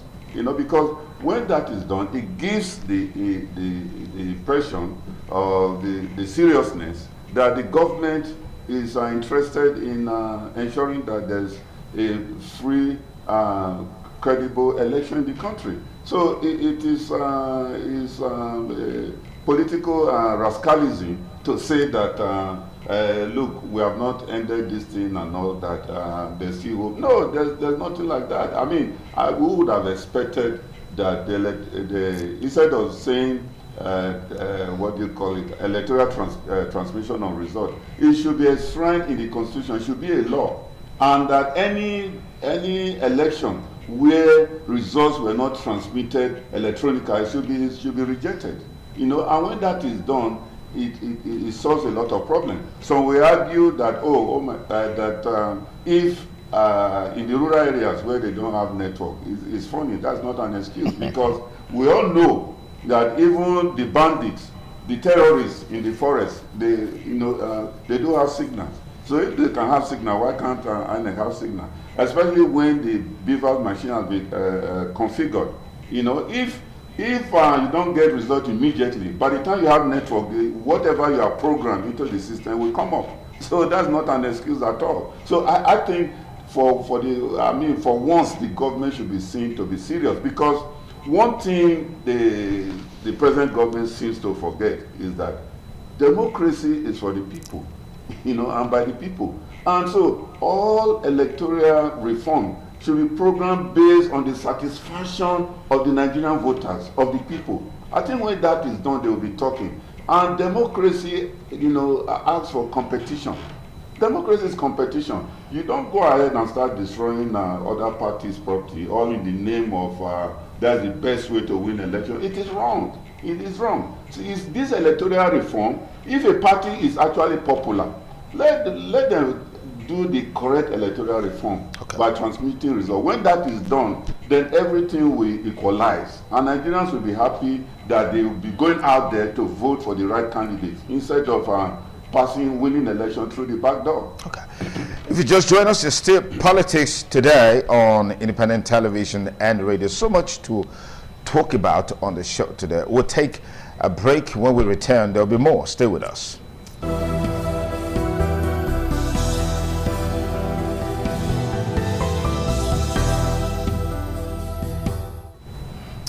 Thanks again for staying with us on the program Politics Today on independent television and radio. Remember, you can be part of the program anytime, any day through all our live streaming platforms. And as always, our studio will be open, studio line will be opened in the second half of the program when you can call in and be part of the conversation. Well, let's go into another thing I just thought we could talk about in the next few minutes. We saw the ADC Secretariat torched recently. There was an attempt where passers-by say there was no fire incident, as it were, but the entire building was ravished. Let's talk briefly about the challenge of electoral violence, because no meaningful development can take place in an atmosphere devoid of peace. That's one. And then two, there are concerns about equitable distribution of position, equitable distribution of representation. In some senatorial districts, in some federal constituencies, this is a major talking point in terms of the fact that you find a situation where one section of a district or a constituency keep having representation and the others are in the doldrum, like they don't form part of that district or constituency. What do you make of? Let me begin with you on that, Chris. Well, I don't know if you said there was no evidence of fire in the ADC Secretariat. The hoodlums who came there with a 10 liters PMS jerrycan. It's with the DSS. They came down to wreck down and burn down the building. But even the elements of nature resisted them. Apart from the Edo people who now came, the elements of the building refused to burn. They shattered our windows, lit a mop, threw it into the room, and the mop burnt and remained there and refused to burn any other thing. Electoral violence is a reality in our electoral, system in Nigeria. It didn't used to be so in Edo. We're proud of it until we had an incendiary state chairman in the person of Jared Tenebe, who goes to the public, and there's a viral video of his when his governor led the way to threaten Peter Obi when Peter Obi was to visit Edo State. And Jared Tenebe, who is the state chairman, when people saw him on set, they were happy that he was coming to douse the threats of the governor. That is, those who didn't know him. As usual, he brought his own PMS and added to the threat of the governor by finishing threatening Peter Obi and stating on public television that they hate Peter Obi.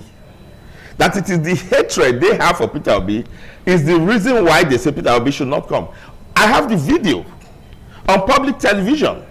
Then when he had finished with Peter Obi, he now turned to the ADC and said, as far as Jared was concerned, he does not recognize the ADC, and by extension, the APC does not recognize the ADC.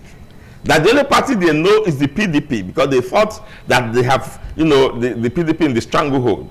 And now this new opposition that is coming up, which is growing, he said he didn't recognize it. And then he went for that to say he will smoke the ADC out of town. And that anybody who dares to identify with the ADC will leave Edo State for them. And you are seeing a threat being carried out. So the DSS should invite Jared to come and explain what he means. Yeah, but I think we'll leave it at that level for investigations to be carried out. Continue. Yes, so there was vandalization. And then we'll try and play that on next call, because those people you are mentioning there, they're not here to represent, to respond to the issue. They are there in the international space. Let's leave it there in the international space. Now, yes, Chris. That's a factor. Another factor you mentioned is the factor, take Edo North for instance. Edo North has had a very unequitable, unequal distribution of political office. Before 2007, let me just give you the history. From 1960, when we had independence, Edo North has had 9 senatorial representation. Edo North is made up of 6 local government areas. 3 of the local government areas is Esako. The other 3 is 2 Onwa and 1 Akoko Edo. The 2 Onwa has 11 wards each. That is 22 wards. And Akoko Edo, that 10 wards. That's 32 wards. So they are half of the 3 tripod arm that make up Edo North. Now we have had 9 representation. Only 2 came from the other half. That is, 1 from Onwa that has 22 wards, and for only 4 years, 1 tenure. And 1 from Akoko Edo that has 10 wards, and for only 4 years. The other 7 representation, and most of them completing their tenures, all came from the Esako end. Now, by conjunction of events, that was existing. And then discussions and engagements was going on between the Onwa and Akoko Edo and Esako over how to redress this imbalance and fill the space. That discussion was going on when Adams Oshiomhole was sworn in 2007 as governor. And the whole of Edo North erupted in joy, thinking that now that he has executive powers and influence, especially as he came in from a ruling party at the federal level, that Adams Oshiomhole was going to, if he couldn't influence the senatorial, because people have to choose, he will make up by giving juicy appointments to people from Onwa and Esako, so as to be able to begin to see, for Onwa and Esako to begin to have that sense of inclusion and a filling up of the balance. But Adams Oshiomhole did not only exacerbate the inequalities, he was intentional and deliberate about it. And I'll give you examples. When Godwin Obaseki became governor and he needed to choose a deputy governor, Philip Shaibu was already elected in Esako Federal Constituency and was in Abuja performing his duty. You had Onwa there, you had Akoko Edo with eminently qualified people, where Oshiomhole could have taken a deputy from, could you have taken a Shedrack or any of them to be deputy? I was there. He left. He left Onwa, he left Akoko Edo. He pulled Philip away from his seat and then replaced Philip, because if you pull Philip away from Esako Federal Constituency seat, it's another Esako that will replace them. Okay. And then he brought Philip here to come and fill that position. Onwa shouted itself hoarse. We were still in that situation, in that very situation, when a ministerial seat was open, a ministerial position was open for Edo North Senatorial District. He brought in Clement Agba. Now you would think that he would not take that to Onwa and Akoko Edo. He didn't do that. Another ministerial seat position was vacant. He brought in Abubakar Momo. Ecological Fund chairmanship became vacant. He brought in Agbamere. So I want to ask you this question. Yeah. How come all of these issues are taking the front burner now? Maybe because 2027 is just around the corner. These seeming imbalances, they've been there for these years. No reactions, no agitation, nothing whatsoever. How come? Okay, now I'll give you... just give me one straight answer. No, 2 reasons. Yes. There are 2 reasons. First reason, as you said, we are approaching another electoral section. Okay. And then we saw some stooges come out on TV to say that they are going to support Adams Oshiomhole again to continue this mafians for a second term. Yeah, but is his right? It's his right. Yeah, it's his right. We are now saying yes. They are not speaking for us. This is our own agenda and our right. Now, just when we are at the heat of that, we saw that a senator that we are asking to come and give us accountability of infrastructural development.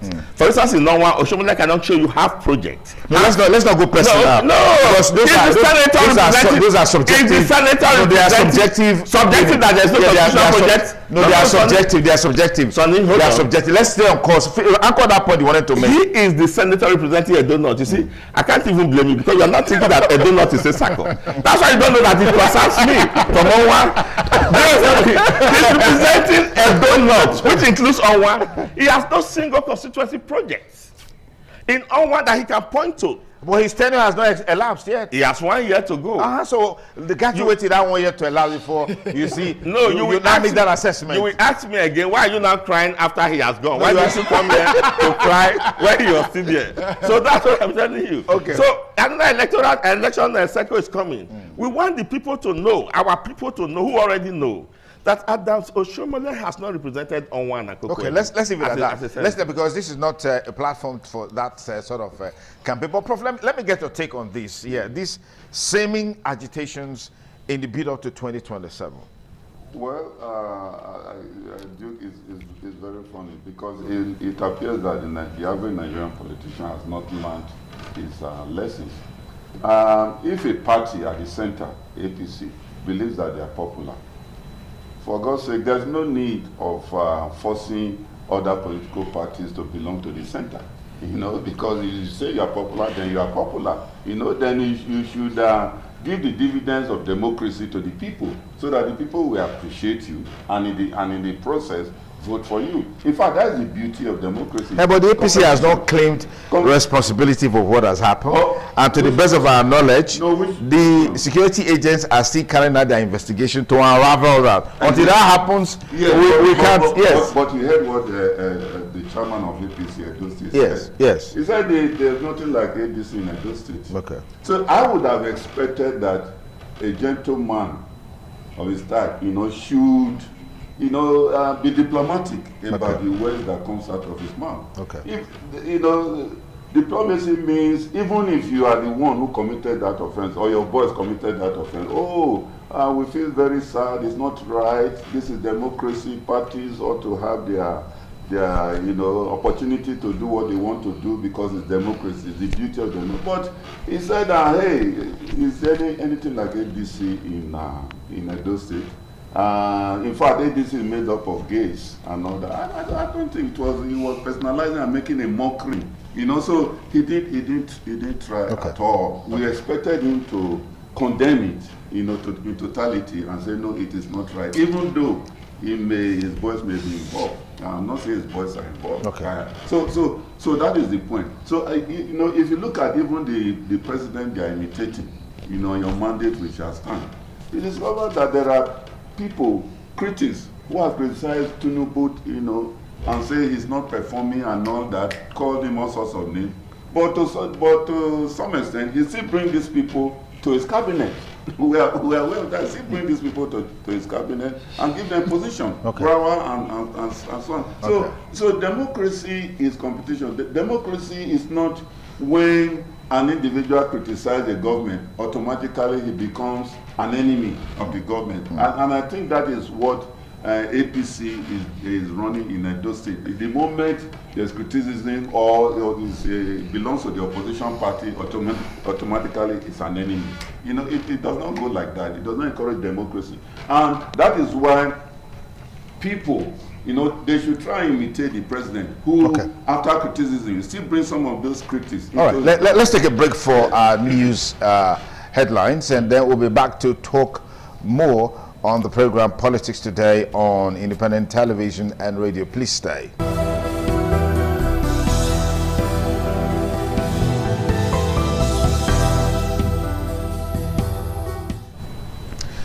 Thanks again for staying with us on the program Politics Today on Independent Television and Radio. The attack on the ADC Secretariat in Edo State, which of course is being hailed by certain categories of people as far as the governance and development of Edo State is concerned. But let me come to Shedrack. I know you don't share in these perspectives. For me, I see this whole thing as an act of desperation because the All Progressive Congress have put themselves on a critical position. Every single other day, you hear Mondo Pueblo come out in public domain to say it's going to be giving 2.5 million votes to the president. Later, I changed it to 3.5, later 3.9 million. And I've done my investigation. I got to discover that he actually meant to say 250,000 votes. He has problem with numbers. He now changed it to. So I don't agree with you because you need to look at that. No, okay, let me tell you. The total number of registered voters in Edo State is 2.1 million. What's the population? Since 1999, what's the population of Edo State? 5 million. Okay. Since 1999, and I dare say my grandfather and my late father who died, their names were captured because those were people who have voted in Nigeria since 1999 up to date. About 2.1 million. Those who are alive are roughly by 1 million. Those who come out to vote are between 500,000 to 600,000. So Monday people like calculated they need to give half of the active voters to Tinubu, which is 250,000. So he made mistake to say 2.5 million. He does not mean. This is your personal opinion. That's what I'm telling you. Yes. Because the actual votes that Bola Ahmed Tinubu can get in those states is no more than 150,000. Because even when Monday Okpebholo was senator of Edo State, representing his people. In the Senate, he was rejected by the Esa people. He lost his senatorial district. Same with his deputy governor, who was president of Yad. They both lost. So when the Bola Ahmed Tinubu now place hope on a man who lost, who could not save himself. Some people have said Monday Okpebholo will end up rigging the election. I ask, can Monday Okpebholo rig?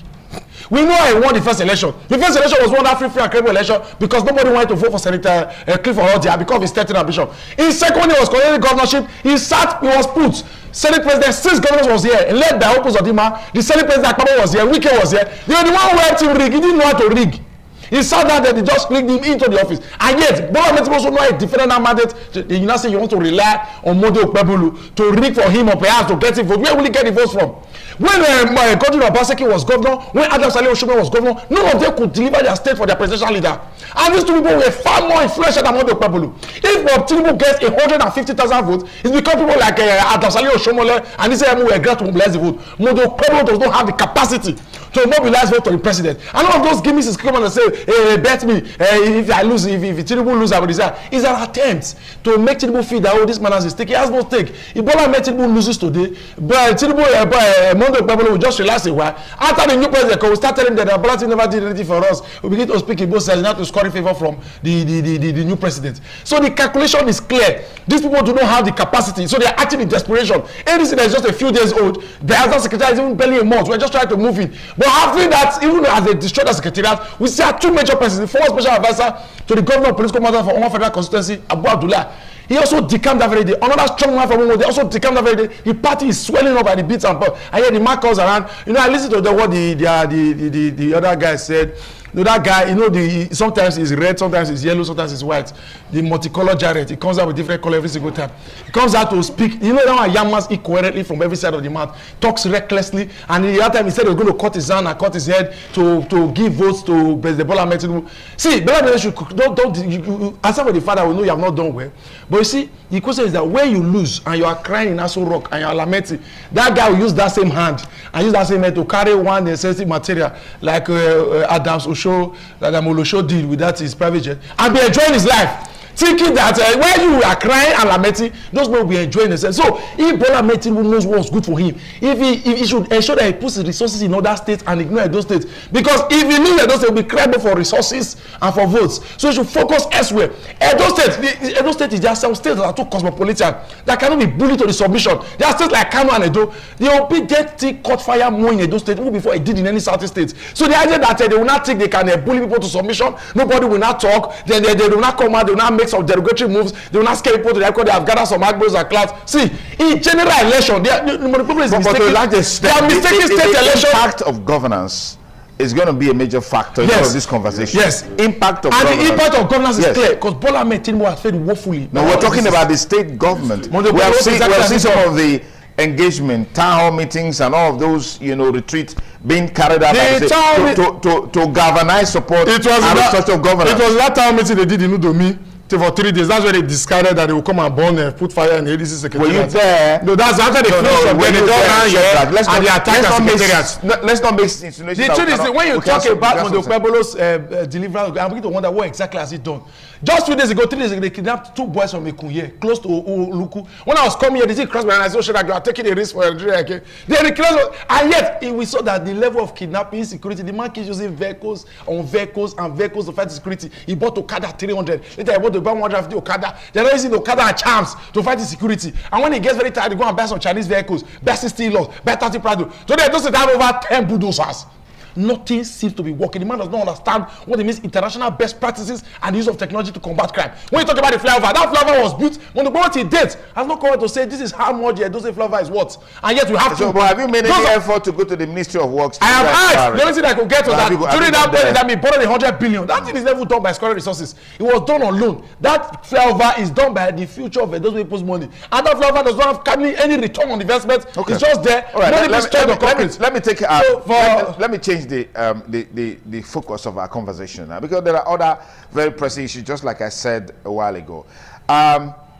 Every time, there's always a new community that comes into the global space from Nigeria.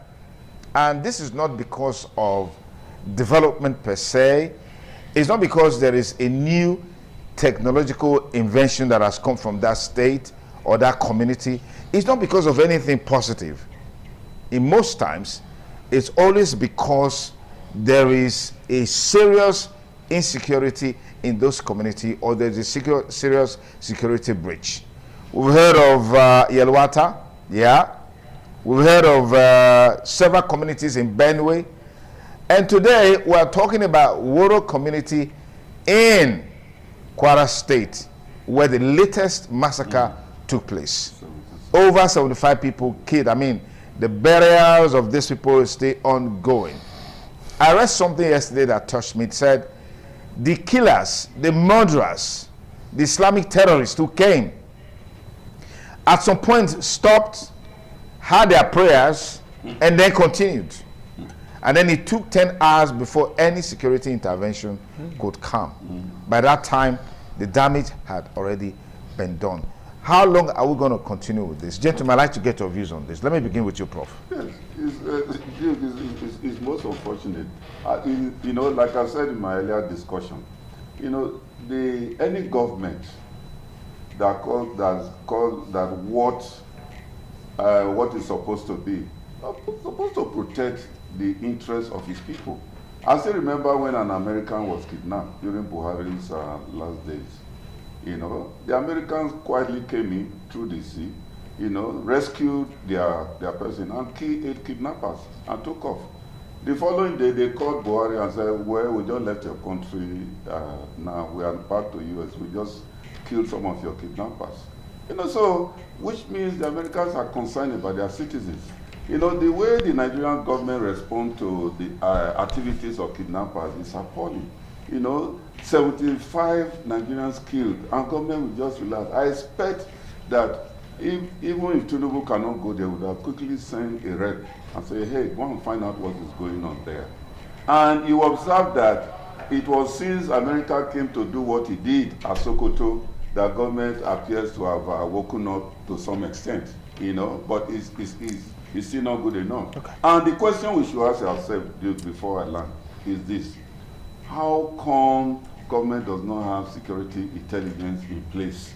You know, how come over the years so much have been voted into security and we are not getting results? How come at the end of the day some of these terrorists are being used for electoral violence by snatching ballot boxes and killing people and all that? And that could perhaps explain the reason why, you know, some politicians are sponsors, financiers of terrorists and all that. So these are the issues, and they are the ones who are the corridor of government policies. So instead of them to take action against these people, you know, they just you know, talk around it and relax. Because we are aware that the senator had over 100 and something, 1,000 plus machines in his compound, motorcycles in his compound, and there was a clinic in that same compound where people, Boko Haram members who have been maybe inflicted with wounds, they would treat them there. And that thing became, you know, went viral. What has government done to say that senator, what is going on and all that? It appears we're all in the same game. Okay. So let's sweep it under the carpet. So by implication, government has not done enough to check. Now, Chris, this is one killings that is just too many. And I saw a video recently about Yelwata. A missionary came there to rebuild the community. I wanted to build a market. Oh, they told him, no, don't worry. The government is looking into it. The government wants to spend about 300 million naira to rebuild the market. And the young man was wondering how 300 million naira would be spent just to build such a community market. But eventually, he went ahead to build that market with just about 60 million naira. But it brought forth how corrupt our system is and some of the challenges that we have. But Woro has come to the fore now as a result of this massacre. We're just wondering which community is next. Very good. I think that's the That's the point, and the only point in all we are going to be talking about here. Which community is next? Because of that question, Nigerians must wake up to the fact that by evidence before us, there is no protection to be expected from the government of the day. That's a fact. It is violence, death, and all sorts of dehumanization from one community to another. Which one will be next? The communities around Edo State have been taken over by bandits and terrorists. My friends planted 3,000, ogbono trees, 3,000, and another 1,700 in Owa East, Afuze Forest. Down the farm are bandits and terrorists masquerading as herdsmen who drink from the stream. Because he cleared the land around the farm so that when there is fire, it won't trace itself into the farm. These guys went there at night and burnt down that 3,000 trees. And while he was still mourning that, they went to the 1,900 and palm fruits and burnt down everything. And it is happening like that. You didn't hear that in the news. It's happening like that on a daily basis. Our women are raped in the forest and killed. So the question is, Nigerian people, are they going to pretend till all of them are killed? In J.P. Clark's poem, Casualty, he said, we are dying by installments. We are dying by installments. Edo State people, because you are going to Iro, in Kwara. In Okwesa here, the head of the vigilante was kidnapped. In Nikoho Barrack here, Aisha, you saw her on TV pleading. The girl was disparaged. It was a civil society individual who mobilized Edo people to go and rescue Aisha. And the guy came out to say they called on our government, and our government did not respond and did not give them any encouragement. As Aisha was being rescued, they took in Joy Ayeni. We saw the couple in South Ibe. He just told you now of the young man that was kidnapped. Now look who here. On Wednesday. Broad daylight in Ekpama, 2 young men were kidnapped the other day. So are we going to sit down and wait until it gets to us? You continue to pretend that there is a government who is responsible for security. We are all pretenders. It's not that we are too lazy and too afraid to take actions. The government itself does not pretend that it's going to give you security. The last time Tinubu spoke about security here, he told the governors to go and hire more forest guards. That there are forest guards and the law that they have in existence. And now he gave an executive order. They can hire as much as 5,000 forest guards to be supervised by the office of the NSA. Now, he said they could request for light arms and they'll be given. Have you heard any governor take advantage of that opening? Is that the president's fault or the governor's fault? That's what I mean. Yeah. I mean, we're talking of a conspiracy. Yeah. When I say government, I mean both sides. Let me get Shadrach's take on this challenge. Over the years, I've come to look at the issue of security in Nigeria, and I've come to conclude that this banditry is an appendage, is a subsidiary of the APC government. Bandits came with the APC. How do you substantiate? No, that's what I will proceed. I will substantiate. No, I will substantiate now. Let me start giving the points. You can't substantiate. First, no, let me tell you now. First of all, all those areas that are being controlled by bandits, where you know that they sack people, their IDPs have been giving out, APC always win those units. I could not call them for you. They win all the wards, they win all the local governments, they win all the units. And they vote overwhelmingly like nobody left the village. Secondly, there are times in this country where we have caught kidnappers, we have caught bandits who are said here we are Boko Haram jihadists, and the Nigerian government took them out of the prisons and placed them into the military. There are times, if you look at who is the funding of these bandits, see, forget about this one, they just go and kill and sack villages. There are times these bandits have gone to schools to carry 304 Kakara boys, carry 278 women, mass abduction that I have never heard of since I was born, that have never taken place in any other country. And yet the Nigerian federal government, we carry billions of naira and go there and give these bandits our money to empower, to embody, and to enrich them. And yet you say there's no correlation. The Nigerian military have you heard that kidnapping is happening, and they'll tell you that the general told them to leave the checkpoint 45 minutes before the kidnapping took place. Have you never heard before?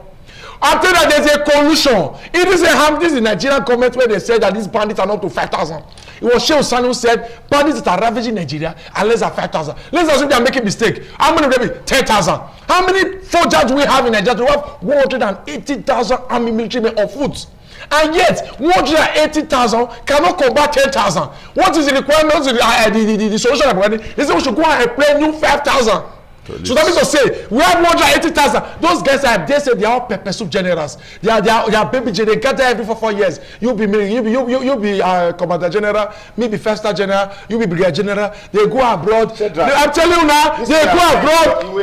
I said they go abroad to carry out all form of. They spend our money on trivial trainings. They have no bearing on Nigerian security. See, how can you be a commander in chief of the Nigerian forces and yet Nigeria is not at war? Russia and Ukraine is fighting, and Ukraine is steadily bombing Ukraine. Russia is steadily bombing Ukraine.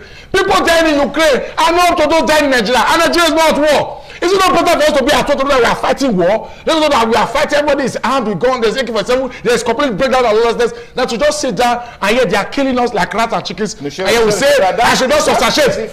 We knew where bandits came in.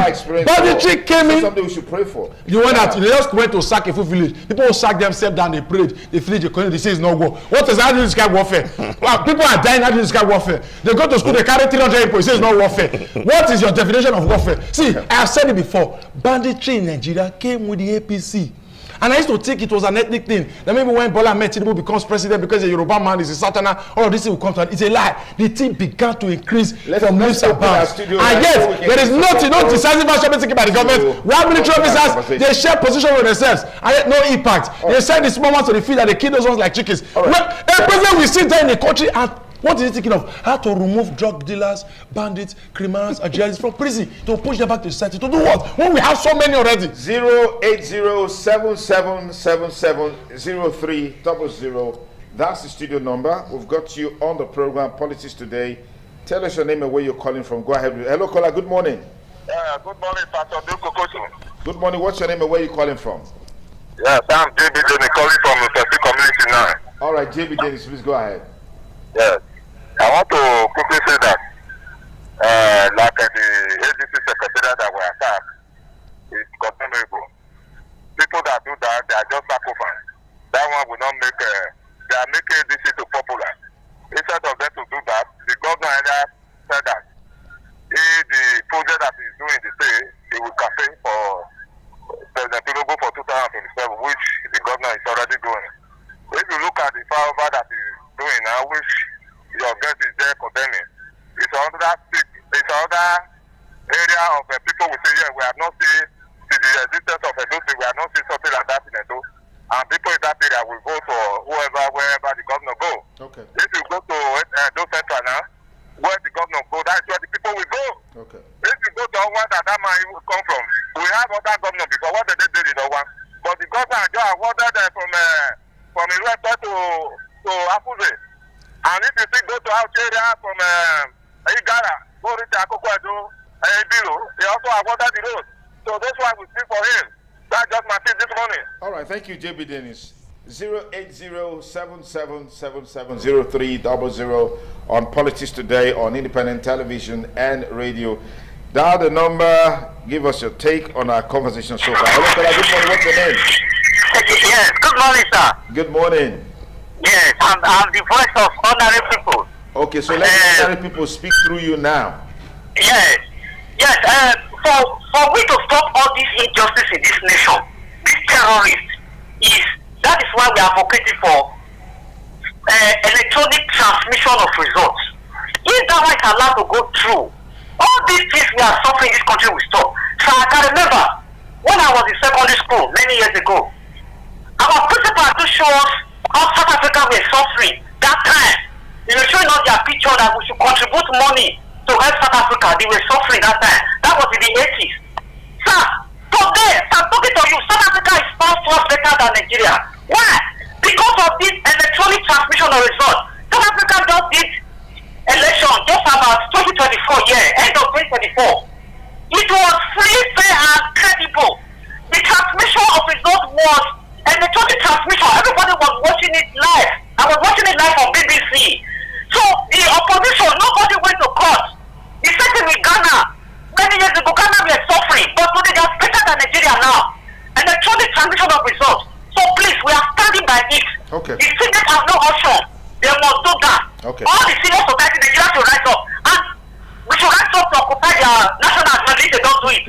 Because the country belongs to all of us. That could be treasonable. I mean, we saw that happening in the US, and some people were prosecuted for it. Anyways, our studio number 08077770300. That's the studio number. Hello, caller. Good morning. Tell us your name and where. Hello. Good morning, Samiji, Pastor Samiji, Shedrack, and the rest. Good morning. My name is Toka Masibi. I'm calling from Benin. All right, Toka Masibi, go ahead.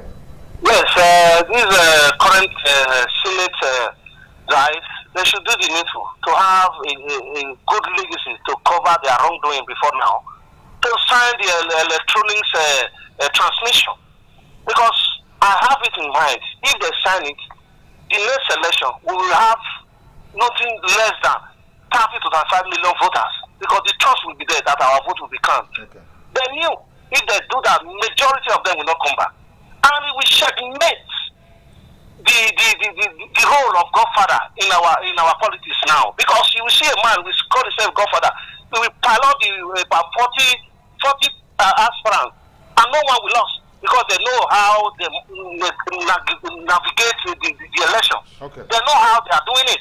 Because when you do that, you will see many of them will lose. The Godfather will go at home, and the political godson will be at home, because it's the voter that will determine who will rule them. Okay, last caller coming up now as we gradually bring the program to a close. Hello, caller. Good morning. What's your name and where you calling? Good morning. Electronic result which the Senate refused to approve. But the opposition told us that they are not parties yet, and they will still look at it. And what I want to say is that not all those things. What Nigeria did is caution. Is it not a woman in Ambia State where they were doing elections? When the woman said that he will not change this result, he will announce this result. Yeah. Why is it our professor did not come up like that? No matter the reform in the electoral system, if they want to read the letter, they will still read it, because our people don't have conscience. Okay. All right. Thank you. Thank you, JB Dennis. 08077770300. Our last caller on the program, Politics Today on ITV and Radio. Good morning, caller. Your last caller. Good morning. Good morning. Good morning, sir. Yes, please go ahead. Please tell us your name and where you're calling from. Yeah, please. I want to find APC. They are the government in power, and they are both of having 30 state governors, majority in the House of Assembly and Senate. What are they afraid of? They should give us what they want. They give us they want to want. Okay. Please. All right. Thank you so much. Thank you. Well, that's a wrap on our package for today on Politics Today on independent television and radio. We want a freer, fair, credible election in 2027. That can only happen when we have real-time electronic transmission of results. I think 2 years ago, I was part of a network of broadcasters who anchors political program in a conference in Lagos, and this was a major talking point. INEC people told us that it's not their fault, it's not their problem. The problem with the National Assembly, that pressure needs to be mounted on the National Assembly to be specific on how election results should be transmitted. But making it open is vague. It means that INEC has the prerogative which mode to transmit results. Now we are back to that part again. I think the onus is on the National Assembly to do the needful at this time for us to have election results transmitted real-time electronically. And then you take all the shenanigans that we have in power away. But that's going to be a tough hurdle. That's our part of words on the show today. Thank you for being a part of it. Thanks to all our panelists, Shedrack, thank you very much, and Professor Idewere. Thank you so much. And big thanks to you for staying. Bye for now.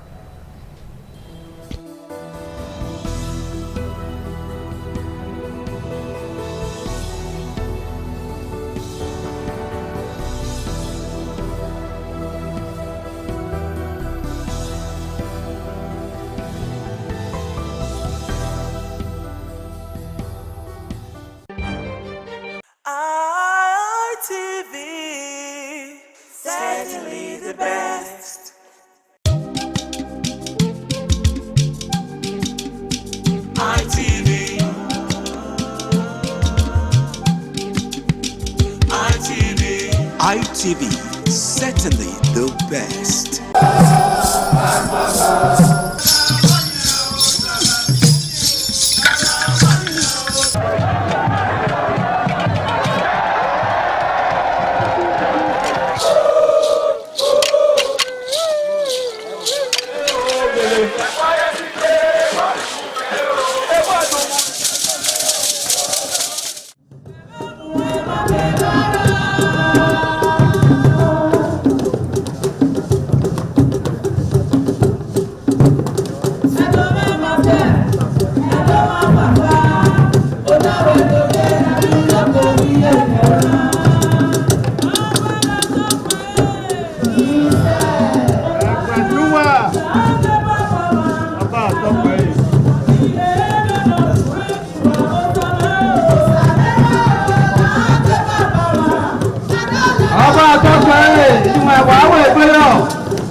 Ọba àtọ́pẹ́ yìí.